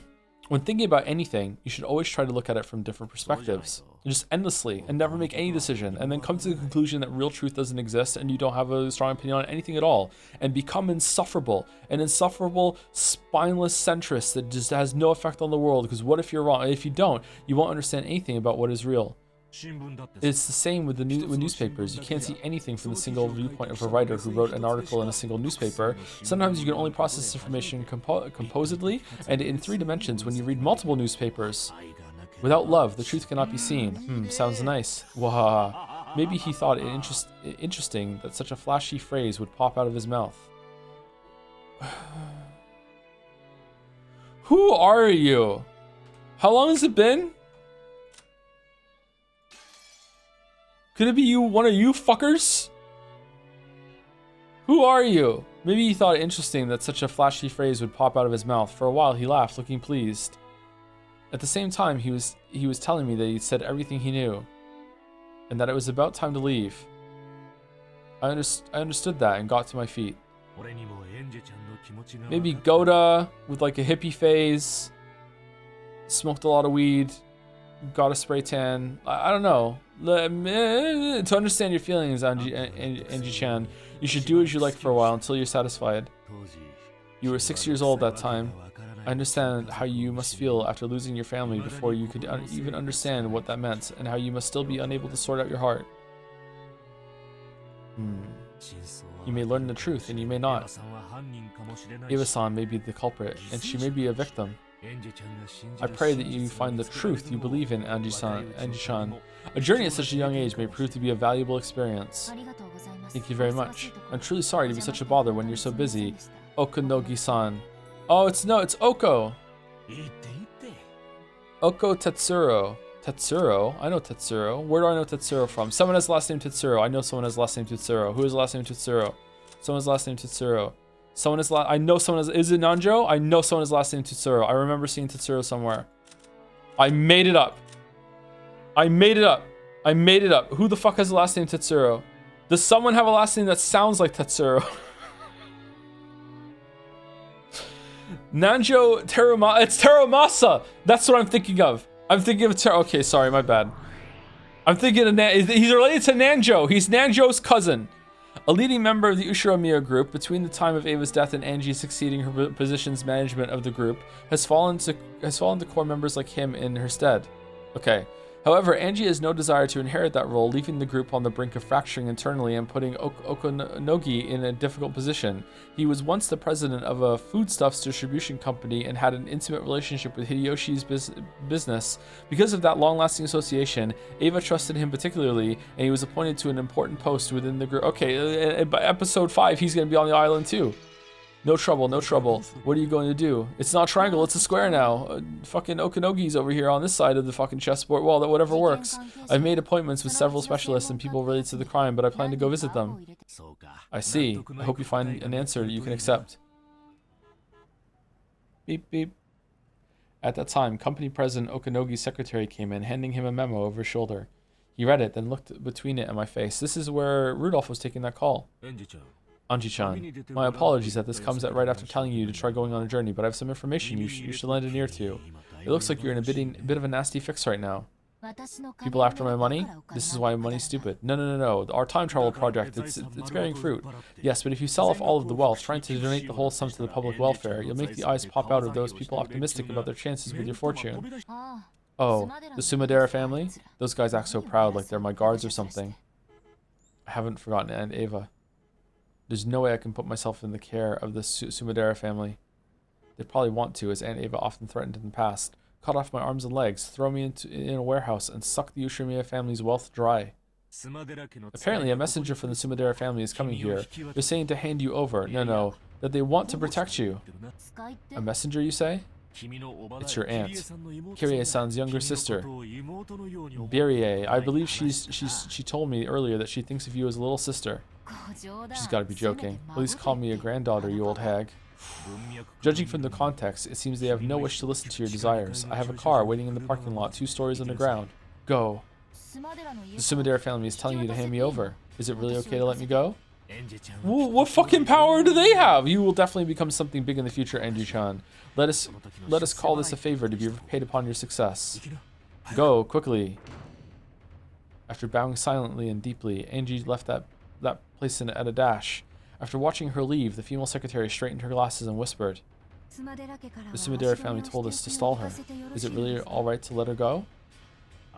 We did stall her, more than enough. If they still don't make it in time, that's their own fault. I told Angie-chan to run for it. I informed the Sumaderas that Angie-chan would be coming. Whether she's caught or not, I will not be blamed. Alright, is it time for like the Raid 2 fucking car chase scene? Everything in this world is love, you see. Don't worry, she'll escape. After all, that child's capable of leaping off a building to shake pursuers. Okonogi looked down again through a crack in the blinds, muttering, "Nope, definitely couldn't do it." Angie wasn't a fool herself. She got off the elevator, but on the 3rd floor, to save money, a taxi in the 2nd level of the basement, that's so neat and clean that I don't like it. It's probably better to refuse for now. But my enemies aren't fools either. They're probably waiting in the 1st floor lobby as well as the underground parking lot.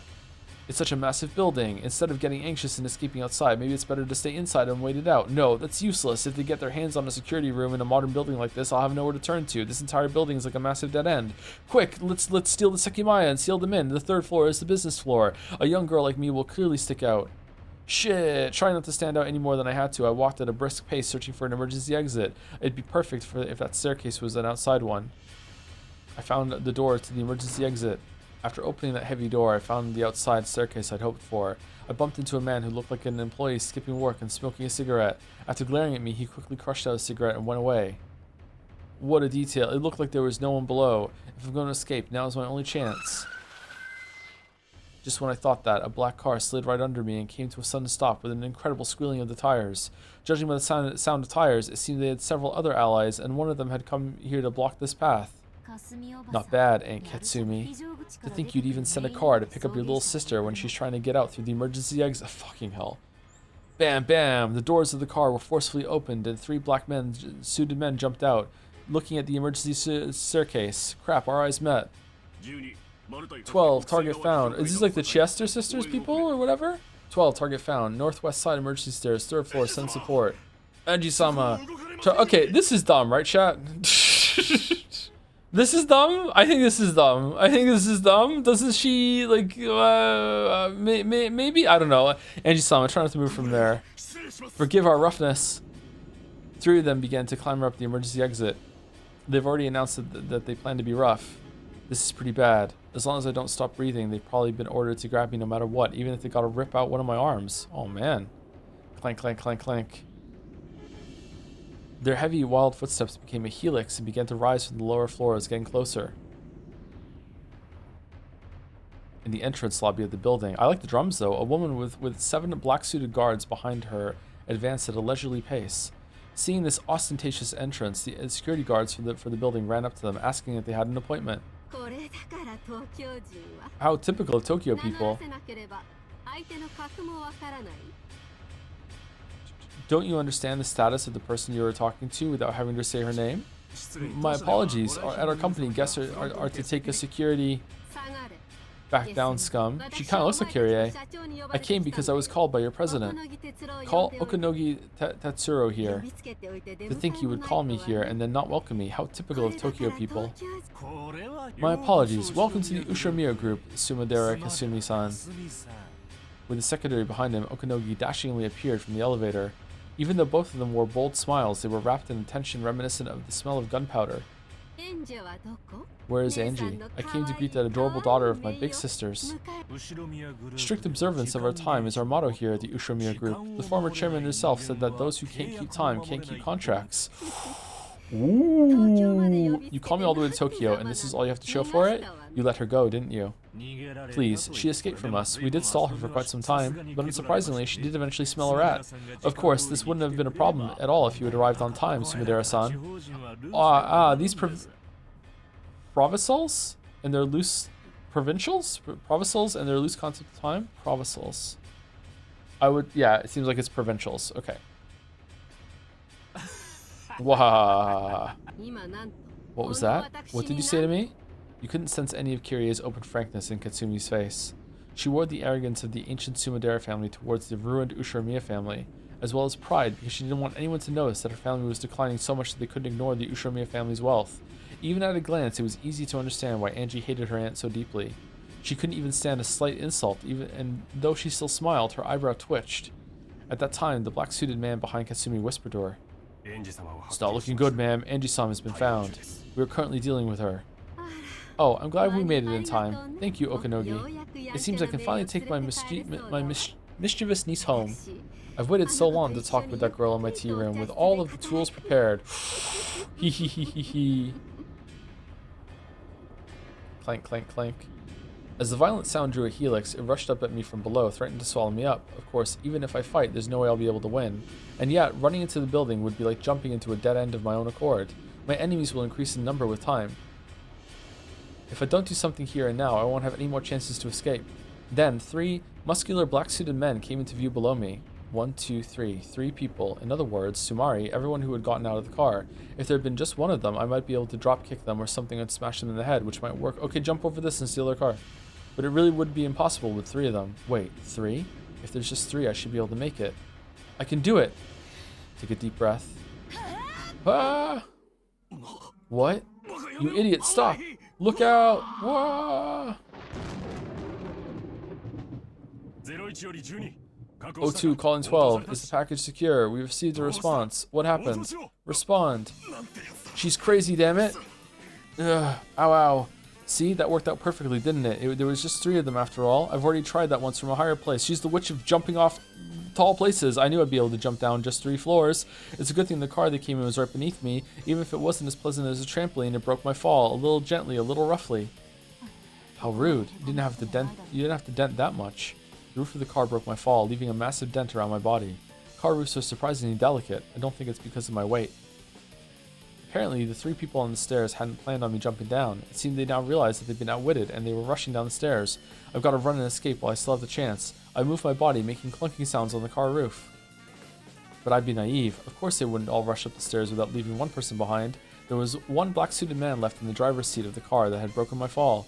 He stuck his head out the window, and when he realized what had fallen on him, he jumped out. In a rush, I jumped off the roof, but the black-suited man's reaction was really fast. Either there was a massive reward for capturing me, or there'd been some harsh punishment in store if they let me get away. 15, secured. Alright, we're overdue for break. Shit. Ow, ow, ow, ow. Ack, don't touch me like that, let go. Okay, how many lines are we away from break this time? 7? 21? 900 lines? No good place for break? Alright, let's see if she gets away or something like that. Let's give it a couple more lines, let's see. I was mercilessly held down against the asphalt. I was being crushed face down, covered and pressed upon from above. It was a hold without a trace of elegance, but it was extremely practical and left me no room for resistance. I tried to push back with both hands, searching for a way to resist, but I was being pushed down solidly, and I couldn't even tear myself off the asphalt. Then another car came, squealing its tires as it slid to a sudden stop. Is it all over now? Yeah. The man that had been crushing me let out a sharp cry. He was yelling straight into my ear, making my left ear ring. What in the world? Along with the black suit guy, I fell with a thunk. After landing face up, the first thing I saw was an arm stuck out right in front of my eyes. Amakusa? What are you doing here? Holy shit, it's Amakusa! Let's talk about that after we've lost them. Amakusa Juza. The Yakuza. To the car, quickly, lady. Amakusa grabbed my arm, easily pulled me up, spinning me around with himself as the center of gravity. Are you one of the good Kirie-san fucking relatives? It's Nagito? Just when I thought it was a little like a dance, he flung me through the open door into the driver's seat. I climbed over the handbrake and slid into the passenger seat. Pushing me in, Amakusa also got into the driver's seat. Since we suddenly accelerated while I was still on all fours, I had to kick and struggle around on the chair for a while, like a turtle that's been flipped over. Amakusa checked the rear view mirror for cars in pursuit, but he flew into the artery of the big city without lowering his speed in the slightest. Okay, so that's been resolved. Let's take a break now while the fucking elephant is going nuts. Anyway, I'll be right back in about 5 minutes. I'm gonna go maybe make another tea. I don't know if I want to make another tea. Do I want another tea? Honestly, I gotta say, another meta experience that this story has given me is that because I really do like the story, I am expecting good things from it, and like maybe letting some things go that I wouldn't otherwise in some other stories because it's earned the right to faff about a little bit. Another meta experience. That's why it's really important to set tone and stuff at the beginning of a lot of stories, and also if you start out really strong, then later on, like enough. There can be a story. There can be 2 stories that are about even in overall quality. But if one starts out stronger at the beginning and then has like a dip, you can kind of climb back out of that. But if another story starts out with a lot of relentless like bad shit, you can just check out before you can even get to the good stuff. And even when you get to the good stuff, you're just like, yeah, this is probably just a fucking accident. Who knows? Probably not intentional. I don't appreciate that. You know, like, yeah, I think that can happen. I know, right? First 4 hours are really important. I know. That's just how good that parlor scene was. Okay, be back. What about Mouse's endorsement as another meta layer? We don't talk about that. Okay, hello chat. Hello. Ooh, the music. We were making tea in the kitchen earlier and saw the title of the stream on the mobile UI and misread it as episode 4, a new Talpa. Elephants are going hard. I'm pretty tired, chat. I don't know if we're gonna do another scene after this, but we'll see. I'll see how I feel. I have a protein bar. I will try and eat it quietly. There's no way I'm gonna be able to eat this quietly. Never mind. I'm rewrapping the protein bar. I will have a sip of water. I have a tea steeping. I don't know if I'm gonna drink it though. Have you considered doing a theorizing stream once you finish the question arcs? I'm not sure. I don't think I'm gonna be able to do that for that long. If I had like a whatchamacallit, if I had like a bunch of information, like all oh man, people are feel so strongly about this. Wow. Holy shit. Yeah, I don't know if I could do that. If I had all the information in front of me, maybe do a review stream going through some of the stuff, maybe. I don't know. We sewed our way between cars one after the other, like Beatrice's heart was sewed, just like a chase scene in some action movie. I was shaken by this horrible driving and had trouble sitting back down. Are you hurt, lady? How big is this car? I'm fine. Humans are surprisingly durable. Next time I try to escape a downward moving elevator, I'll jump out a window instead. A lot of mistakes we're catching. Yeah, I guess air dives are a hobby of yours, lady. Still, I'd recommend you grab a parachute next time. Sure, if I remember to do it after leaping. Another cross. Huh. Yeah, cool. Whew. He smacked the steering wheel, guffawing. Need an explanation for this flippantly talking man? His name is... Okay, who's talking? His name is Amakusa Juza. He was originally one of Aunt Ava's guards. Didn't she start to hate him because he chatted too much? He was much younger than the rest of the guards, but contrary to his outward flippancy, he'd hopped from the 1st Airborne of the JSDF to the French Foreign Legion, placing himself in overseas private military companies and high-class security companies one after another, making for a pretty incredible and unique career. But I heard he deserted both the JSDF and the French Foreign Legion, and that he'll be arrested if he enters France again. Both of these flippant episodes were very typical of him. I think he went back to France, they would just give up on trying to get him. The guards were sternly told not to chat with me unnecessarily, but he came and took a pass at me, didn't he? And Ava was apparently particularly put off by that and had supposedly dismissed him shortly before she died. It's been a while since I've heard that carefree tone. What happened after you got fired? I was coaching some people at Blackwater. When I came back to the country during my time off, President Okanogi offered me a high wage. So you deserted again? I wonder how a man like that can be useful for anything. Doesn't count as desertion as long as I come back by next week. I talked with him yesterday. I was told that some troublesome people might come and call on you, lady. Sorry, that turned out to be exactly right. My name probably came up since I know you and I've got lots of crazy experience. Thanks to you, it looks like I'm in for a happy vacation plus some pocket money. So, Okanogi-san employed you as my guard.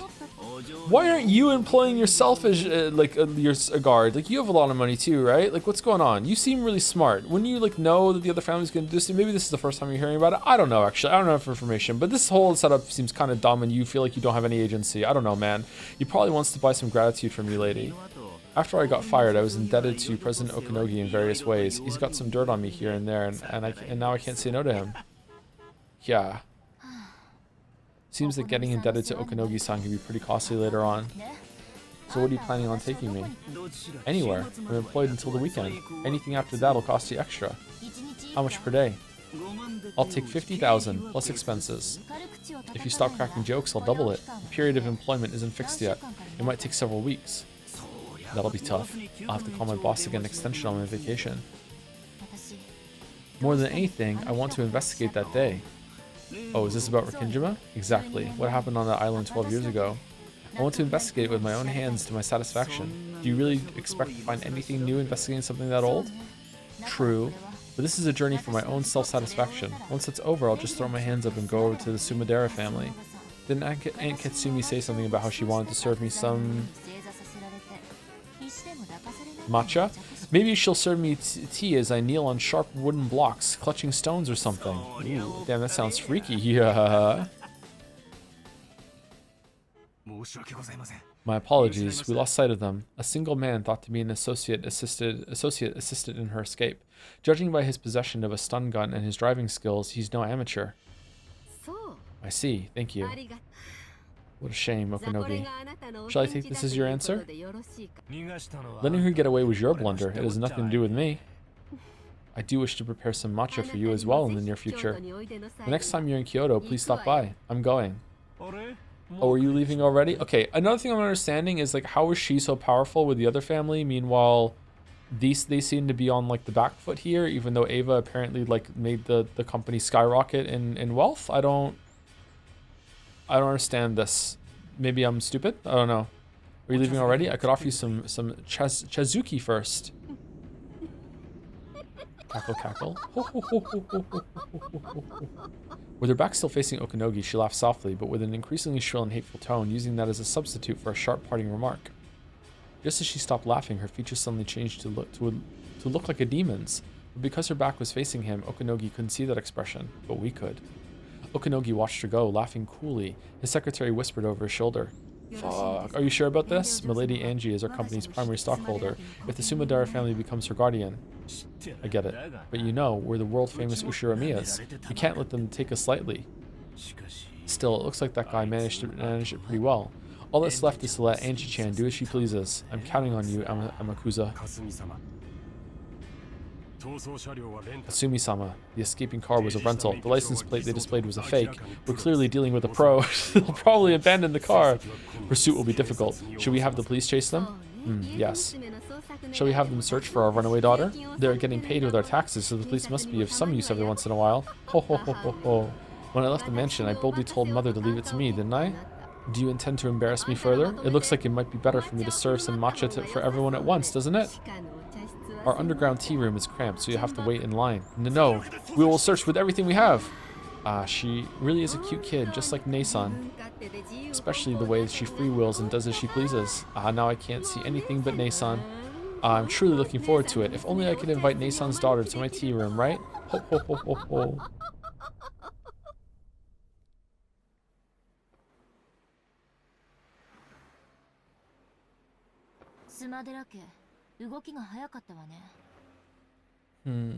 The Sumadara family sure moved quickly. Did Okanogi-san sell me out? You're joking. He's my client. If he sold you out, he wouldn't have hired me, right? I guess that's true. So that's what you got off the elevator. So that's why you got off the elevator at the 3rd floor. Him having a car waiting in the underground parking lot was just too convenient. I figured Okanogi-san sold me out. Though I guess by now it's impossible to prove whether there was an ambush set up in the parking lot or not. I see. That poor president guy. Looks like you don't trust him a bit, lady. That car in the basement was mine. Huh? He was talking about you, Amakusa? I freaked out when the elevator came and was empty. I wonder what would have happened by now if I hadn't been listening on the radio. So what's going on? If I'd obediently believed Okanogi-san and gone to the parking lot, there would have been no need for me to do that jump off the 3rd floor? Pretty much, yeah. Well, it turned out okay in the end. What the hell? If I hadn't suspected President Okanogi, I could have easily escaped without getting caught in a tough spot. President Okanogi might have sold me out. No, since Paranoia told me that it was better to assume that he sold me out, I supposed and concluded that he sold me out. Because of my inability to believe him, regardless of his truth, my truth became he sold me out. I thought back on what President Okanogi's words. Can you really call truth without certainty truth? Truth can change completely depending on whether you have love or not. In the end, perhaps truth itself doesn't exist. There are many interpreted truths as there are people who speak of the truth. If I can't accept something that fluid as truth, where does the truth that I really want to find exist? And is it something I'll be able to see with my eyes? Even if someone sticks the truth right there in front of me and says it's the truth, I might not be able to see it. Without love, it cannot be seen, huh? No? This fragment of yours is very lively. It doesn't bore me.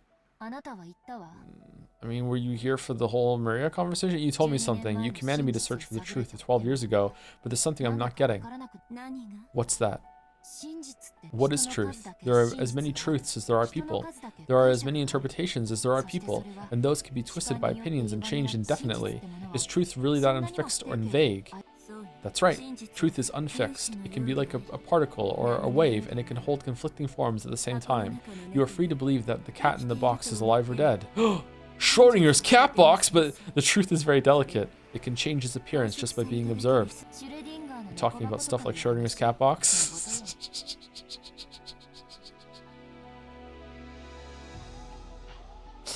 Nonsense. If you open the box, you learn the truth.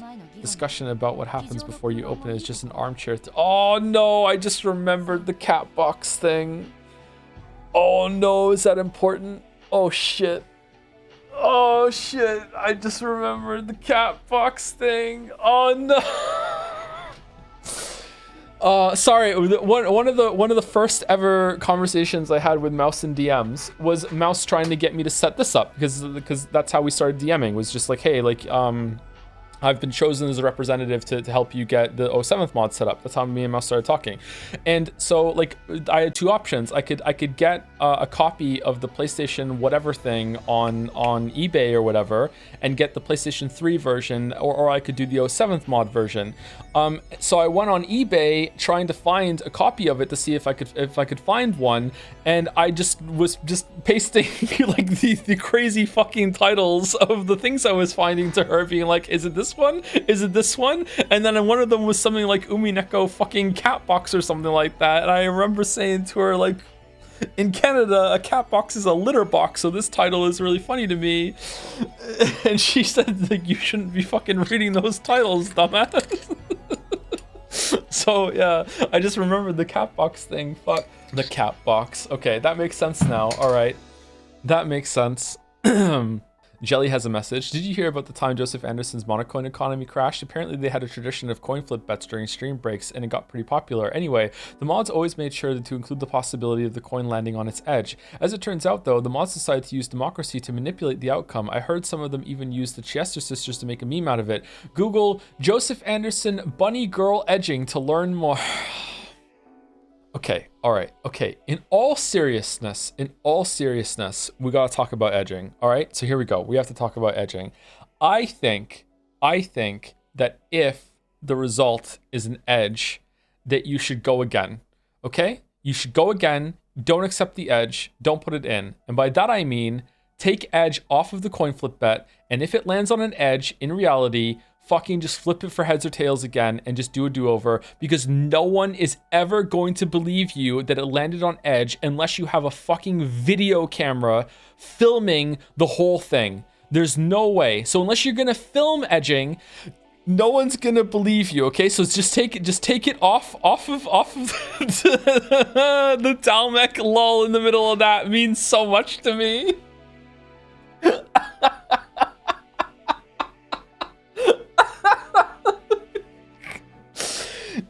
Unless you're gonna film every coin toss, okay? Fucking just get it off there. It's just heads or tails, okay? It's just heads or tails. No one's ever gonna believe you. You have no love? I do not have love, no. I film all my coin tosses in slow motion with my phone. Says Rodney.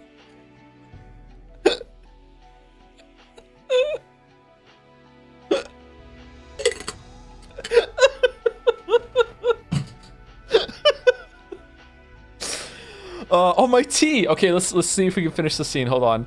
That's right. And yet, in order to deny that abstract theory, you need to open the box. It's impossible to negate any idea about the contents of a box that cannot be opened. This is what truth is.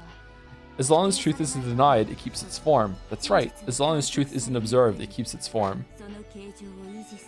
In other words, Sumari, if it isn't exposed, any reckless statement can suffice as truth. Yes, even if they contradict each other, endless ideas can exist as truth at the same time without being negated. So, even something as screwed up as my family being captured by the Rikinjima witch and shut up 12 years ago for all eternity can exist as truth as long as we don't know what happened 12 years ago.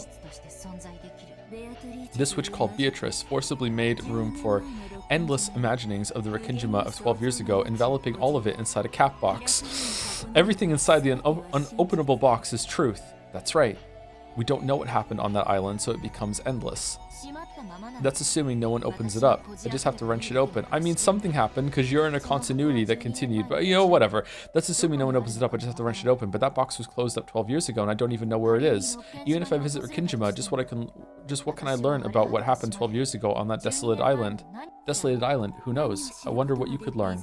This is something that can only be done by the person who is able to walk around freely in the world of 1998, 12 years in the future. The final witch, Angie Beatrice.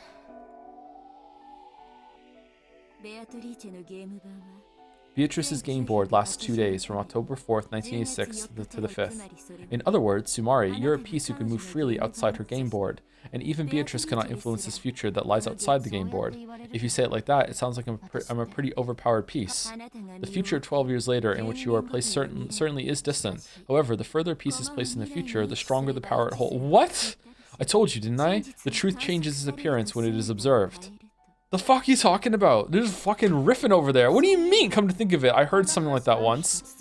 Even if one day, all of a sudden, a star in the constellation Centaurus were to explode, the light from that explosion would have to cross 4.4 light years, so it would take 4.5 years to reach the Earth.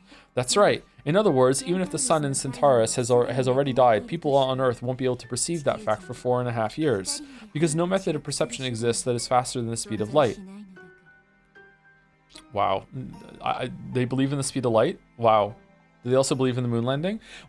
When we learn that the sun in Centaurus has exploded, we Earth people will paint over our history of 4.5 years ago with a new truth. We will revise history with the new fact that it exploded 4.5 years ago. However, for the 4.5 year period until we learn that, despite the fact that it has already died, the mistaken truth that the sun of Centaurus still exists will be able to exist as true. Okay, that actually, you know what? That's actually not a bad way of saying that. Yeah, I like that actually. The truth of the future wins against the truth of the past. Yeah.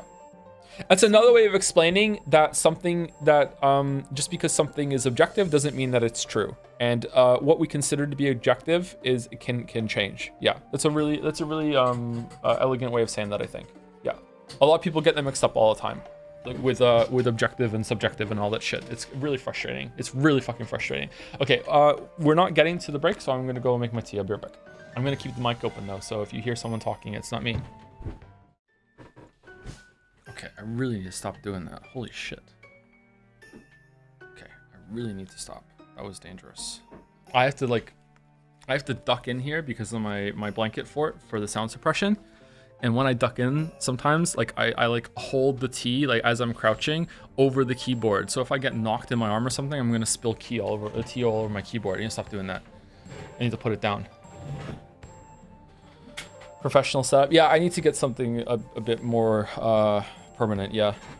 Japanese and indeed many other languages have different norms that have a decently hard tolerance for repetition of words without purpose. Whereas, as you know, as an author, you need to vary up words in somewhat adjacent sentences in English unless you're trying for a deliberate parallel or a 3+ over and over repetition. It just sounds bad otherwise. Part of the job of a Japanese English translator is playing thesaurus, but not excessively, with the same word used in Japanese multiple times close together, especially when it's a certain kind of word. So perhaps half the time, maybe a little less. When you see that, it's a problem with the translation, and it's definitely an issue with Uminekos. Oh, that's interesting. Is that true? That's interesting if true, yeah. Why is that not a norm in Japanese, some other languages? Is it because of the way that the sounds work, or is it just different standards? I would really curious if it's just a standard thing. I'd be really curious to know why the hell English has that standard, because I don't know if I was just like that's just an innate part of the language, or if I was just inflicted on me. But like I hate it when things are just repeated constantly. Don't ask chat, they don't know. Chat is surprisingly resourceful and smart. Like it's when you look at chat as a collective that you sometimes get people screaming at each other. But like I guarantee there's like a bunch of really knowledgeable people in chat right now. I'm not kidding. 8 years of Japanese studies here, and it is true. Repetition in Japanese can be used as a way to highlight things. Well, that's the same in English too. I think that's a different kind of repetition, right? But I think that's what you're saying. Okay. English has more synonyms. By the by, I ran that rant past a translator friend. A lot of it was changed before it got to you. Oh, okay, cool. It was workshopped. Interesting. The other translation is much better. I guess we're gonna have to read it twice. Forgot to mention this many streams ago. Okay, this is the last chat message I'm going to read right now, and then we're going to continue reading. And I don't know if we're going to continue after this scene. I don't know. It's almost at 5 hours, and reading this is so exhausting. I forgot to mention this many streams ago, but one potential problem with Virgilia's Brawn Tube thought experiment is that Battler already looked into the Brawn Tube, so to speak, because he already existed outside of the island before. Virgilia equated looking into the Brawn Tubes with leaving the island, if I remember correctly. Maybe she was also implying that Battler should forget everything he thinks he knows about the possibility of magic in the outside world.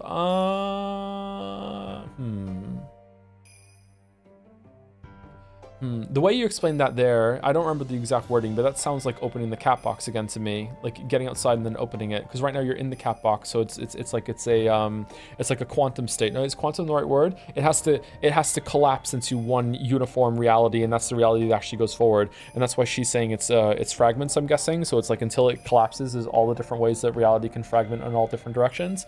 I don't know though. I don't even know if this is true or not right now. It's kind of. Maybe it's just metafiction, I don't know. In Japanese is, I said I wasn't gonna read anymore. In Japanese is often preferred to echo something rather than just say yes or no. This is why things are echoed so much. So that's why things are echoed so much. Okay. That's right. By itself, the Rikinjima accident gave rise to nothing but suspicion of a conspiracy involving Aunt Ava and the Ushiromiya family assets. But later on, it was dramatized and linked to the occult. They even made a movie, and the conspiracy was painted over by the legend of the witch. Even though it was clambered over as a conspiracy at the time of the crime, later on, strange occult theories which claimed that it was the work of the witch ran rampant and began to paint over the truth of October 5th, 1986. The conspiracy theories will probably be forgotten over time, and only the more bizarre, impressive witch theory will continue to remain as superstition, eventually covering up the conspiracies. That's right. The false truth that exists before the light from an exploding star reaches Earth is almost like the conspiracy theory, which is a human theory. The wine bottle with a letter in it that drifted ashore several years later, the message bottle painted over that theory and made things return to the occult theory, which is a witch's theory. Okay, so is that true too? The message bottle is the same as Ava, or is it all the different endings have a little bit of canon in them? Is the whole story of Umineko just deciding what really happened on the island? And it's just framed as like you're stuck in it too, is another layer of that. So that doesn't mean everyone's dead except for Ava permanently, or no? Or can we change what the story happened? Because with that framing, the reality that we're in right now with Angie seems to be the one that is actually locked in, and then you have to find out what really happened. But by finding out what really happened, can you bring people back to life? No? It's definitely kind of magic sci-fi thing. I don't know. I don't know if that is that kind of story. I don't know. Like, I mean, they're saying that, oh, like, so many different versions of truth exist, and you can see which one you want, and that one can become reality. But there's, at the end of the day, if there's like if Battler has a dead body somewhere that was found in the mansion and he's buried, there's no amount of like investigating and rewriting history is gonna make him just not be dead. Right now, it seems to be pivoting over to Angie being the actual real main character all along, which is odd. I would have expected this to happen after the 4th episode, not the 3rd one. Okay. That's right. A witch didn't exist during 1986. The witch took control over Kinjima because she was observed several years later by us humans of the future thanks to the message bottle. A small revision is necessary. The witch could have existed even during 1986 as one of many endless possibilities that can exist. Certainly, she disappeared if she were observed, so she curls up inside the cat box. That's what makes the message bottle so nasty. The witch tried to get out of the box. She made it so that she'd be observed, weeding out possibilities that conflicted with the witch theory. In other words, Sumari, to make it impossible to negate her, she negated all possibilities other than the witch theory. What the hell? So in other words, Sumari, Beatrice satisfied the devil's proof with a frontal attack, and that was a part of the witch's plan from the beginning. The message bottle is information observed in the future after 1986. It cannot be observed by Beatrice or Battler. It can only be observed by Angie Beatrice. I really didn't want to investigate the message bottle. After all, reading that would be like listening to the witches say. Listening to the witches say. What? What does that mean?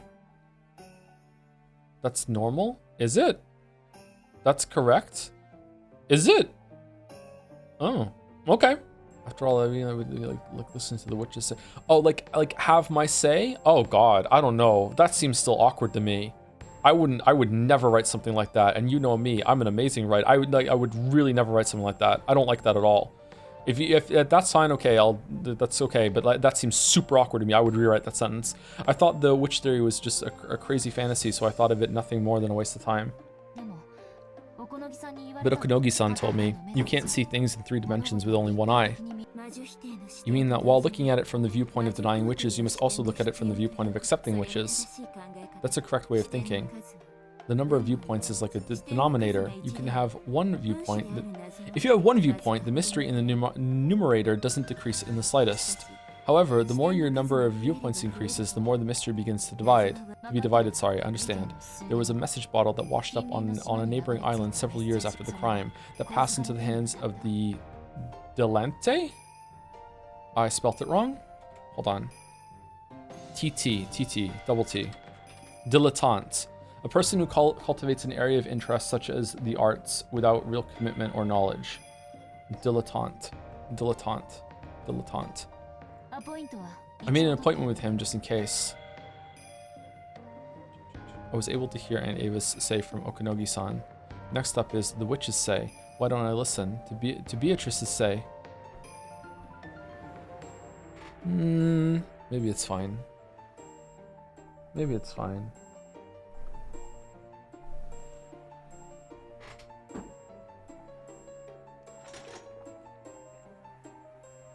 Maybe it's fine. Okay, so it's 10 to 5 hours of streaming, and I think that the next chapter is an hour long. So if I continue now, I'm committing to another hour. I'm going to be completely honest with you, chat. I don't think I have an hour in me. So I think I'm done. So apologies for the somewhat shorter stream today. I mean, it's not that short. We did do fan art, and you know, we yapped a little bit. It's also like extremely hot in here. I don't know why it's so hot in here. So I think we're gonna stop here. Sorry, instead of just killing me. Especially since I should like chill tonight and get some sleep and be ready for Returnal tomorrow, which I think I already have. I think I already bought it. Did I?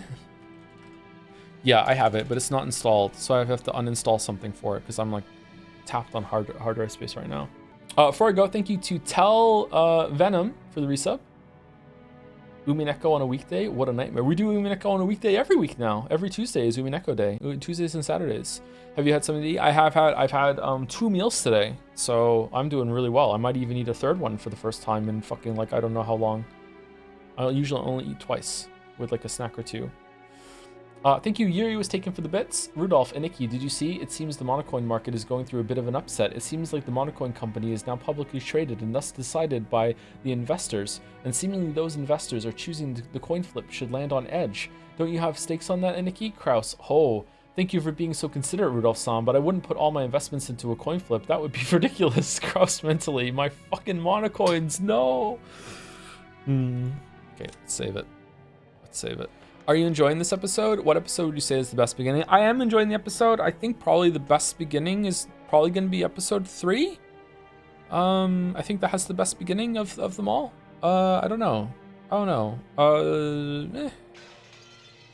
I think that episode 2 does not start off that slowly. It's just that, or doesn't start off that badly. I just feel like they could have cut a bunch of those scenes down a little bit. But there is something to be said about at the end of the episode, just having like a period of just like, okay, let's take down the tension and build it back up again over all the episodes. It's meant to be a reset. It just got a little boring in episode 2 at the beginning. And this has been a little boring too at episode 4. Like I feel like some of the scenes have gone on a bit long. That might be a criticism that will remain true for the whole entire story so far. Like almost every single scene could probably be about 20% shorter at the minimum. Okay, there's gonna be very few scenes I'm gonna be like, yep, that's a perfect length scene. I would say like you could cut off 20% of almost every single scene, and in some cases I think you could even trim off like 50%. I don't like, it's not that I don't like the content. I like the point that's being said and I like what's going on. I just didn't need that many words to say it, and I feel like it can drag on. Yeah, especially stuff like the tower scenes and everything like that. I think you could take some stuff out. There's been several times, like even in a part where I'm enjoying it, I'm like, okay, I get it. Like even what we just saw with her trying to escape the building, it wasn't that long, but even then, by the end, I was like, okay, I get it. I don't know. Opinions on Maria so far as a character, as a person. I remember at one point you mentioned you did not like her. I don't like the creepy kid trope. I don't like that she doesn't make sense to me, and I don't know if that's because I don't understand the story or what, but like, yeah, she still makes me uncomfortable, but maybe that's the point. When she's not doing the witch bit, she seems fine as a person. As a character, I feel like she's being used quite well, and especially as a child character. Child characters are usually hard to use properly in media, so she's interesting. However, a lot of time when she opened her mouth at the beginning, it was just to repeat, no, she exists, ooh, just repeating the same kind of thing. And I guess, and I understand now looking back how important that was to add to the creepiness. It's like the witch was always in the room with you the whole entire time. She's a stand-in for Beatrice in episode 1 without actually having to show her. So it's like, it's a constant reminder, you know what I mean? So that's, she played that well. And she had the scariest moment in the whole entire story so far is when her face changed to that. However, it is still kind of, she's a little annoying sometimes still to me. I don't know. She's less relevant now after episode 1. I feel like this is the first time they've used her properly effectively on her own merits, whereas I feel like in episode 2 she was there mostly to uplift Rose's story rather than Maria. It's instead. I thought the bunny girls were scary personally. With those ears, really? Wow. I said this in chat earlier, but you and Battler were Beatrixed because the witch's chromosomes are hex. All right. Okay. All right. Okay. Very nice. Very nice. Cool. RT's life? Okay, we'll rate RT game. It's just RT game, right? That's it? How goes getting through your DMs? Really hard. 2 of them I answered today were fairly in depth. So, yeah. Bye, Tom. See you later. Have a good one, chat. I'll see you tomorrow for Returnal. Hopefully I like it. And then I'll see you on Saturday for more Umineko. And then 1000 Exorcists next week. And then Baldur's Gate 3, I think. Yep. See you later. Have a good one. See you later, chat, if you stuck around.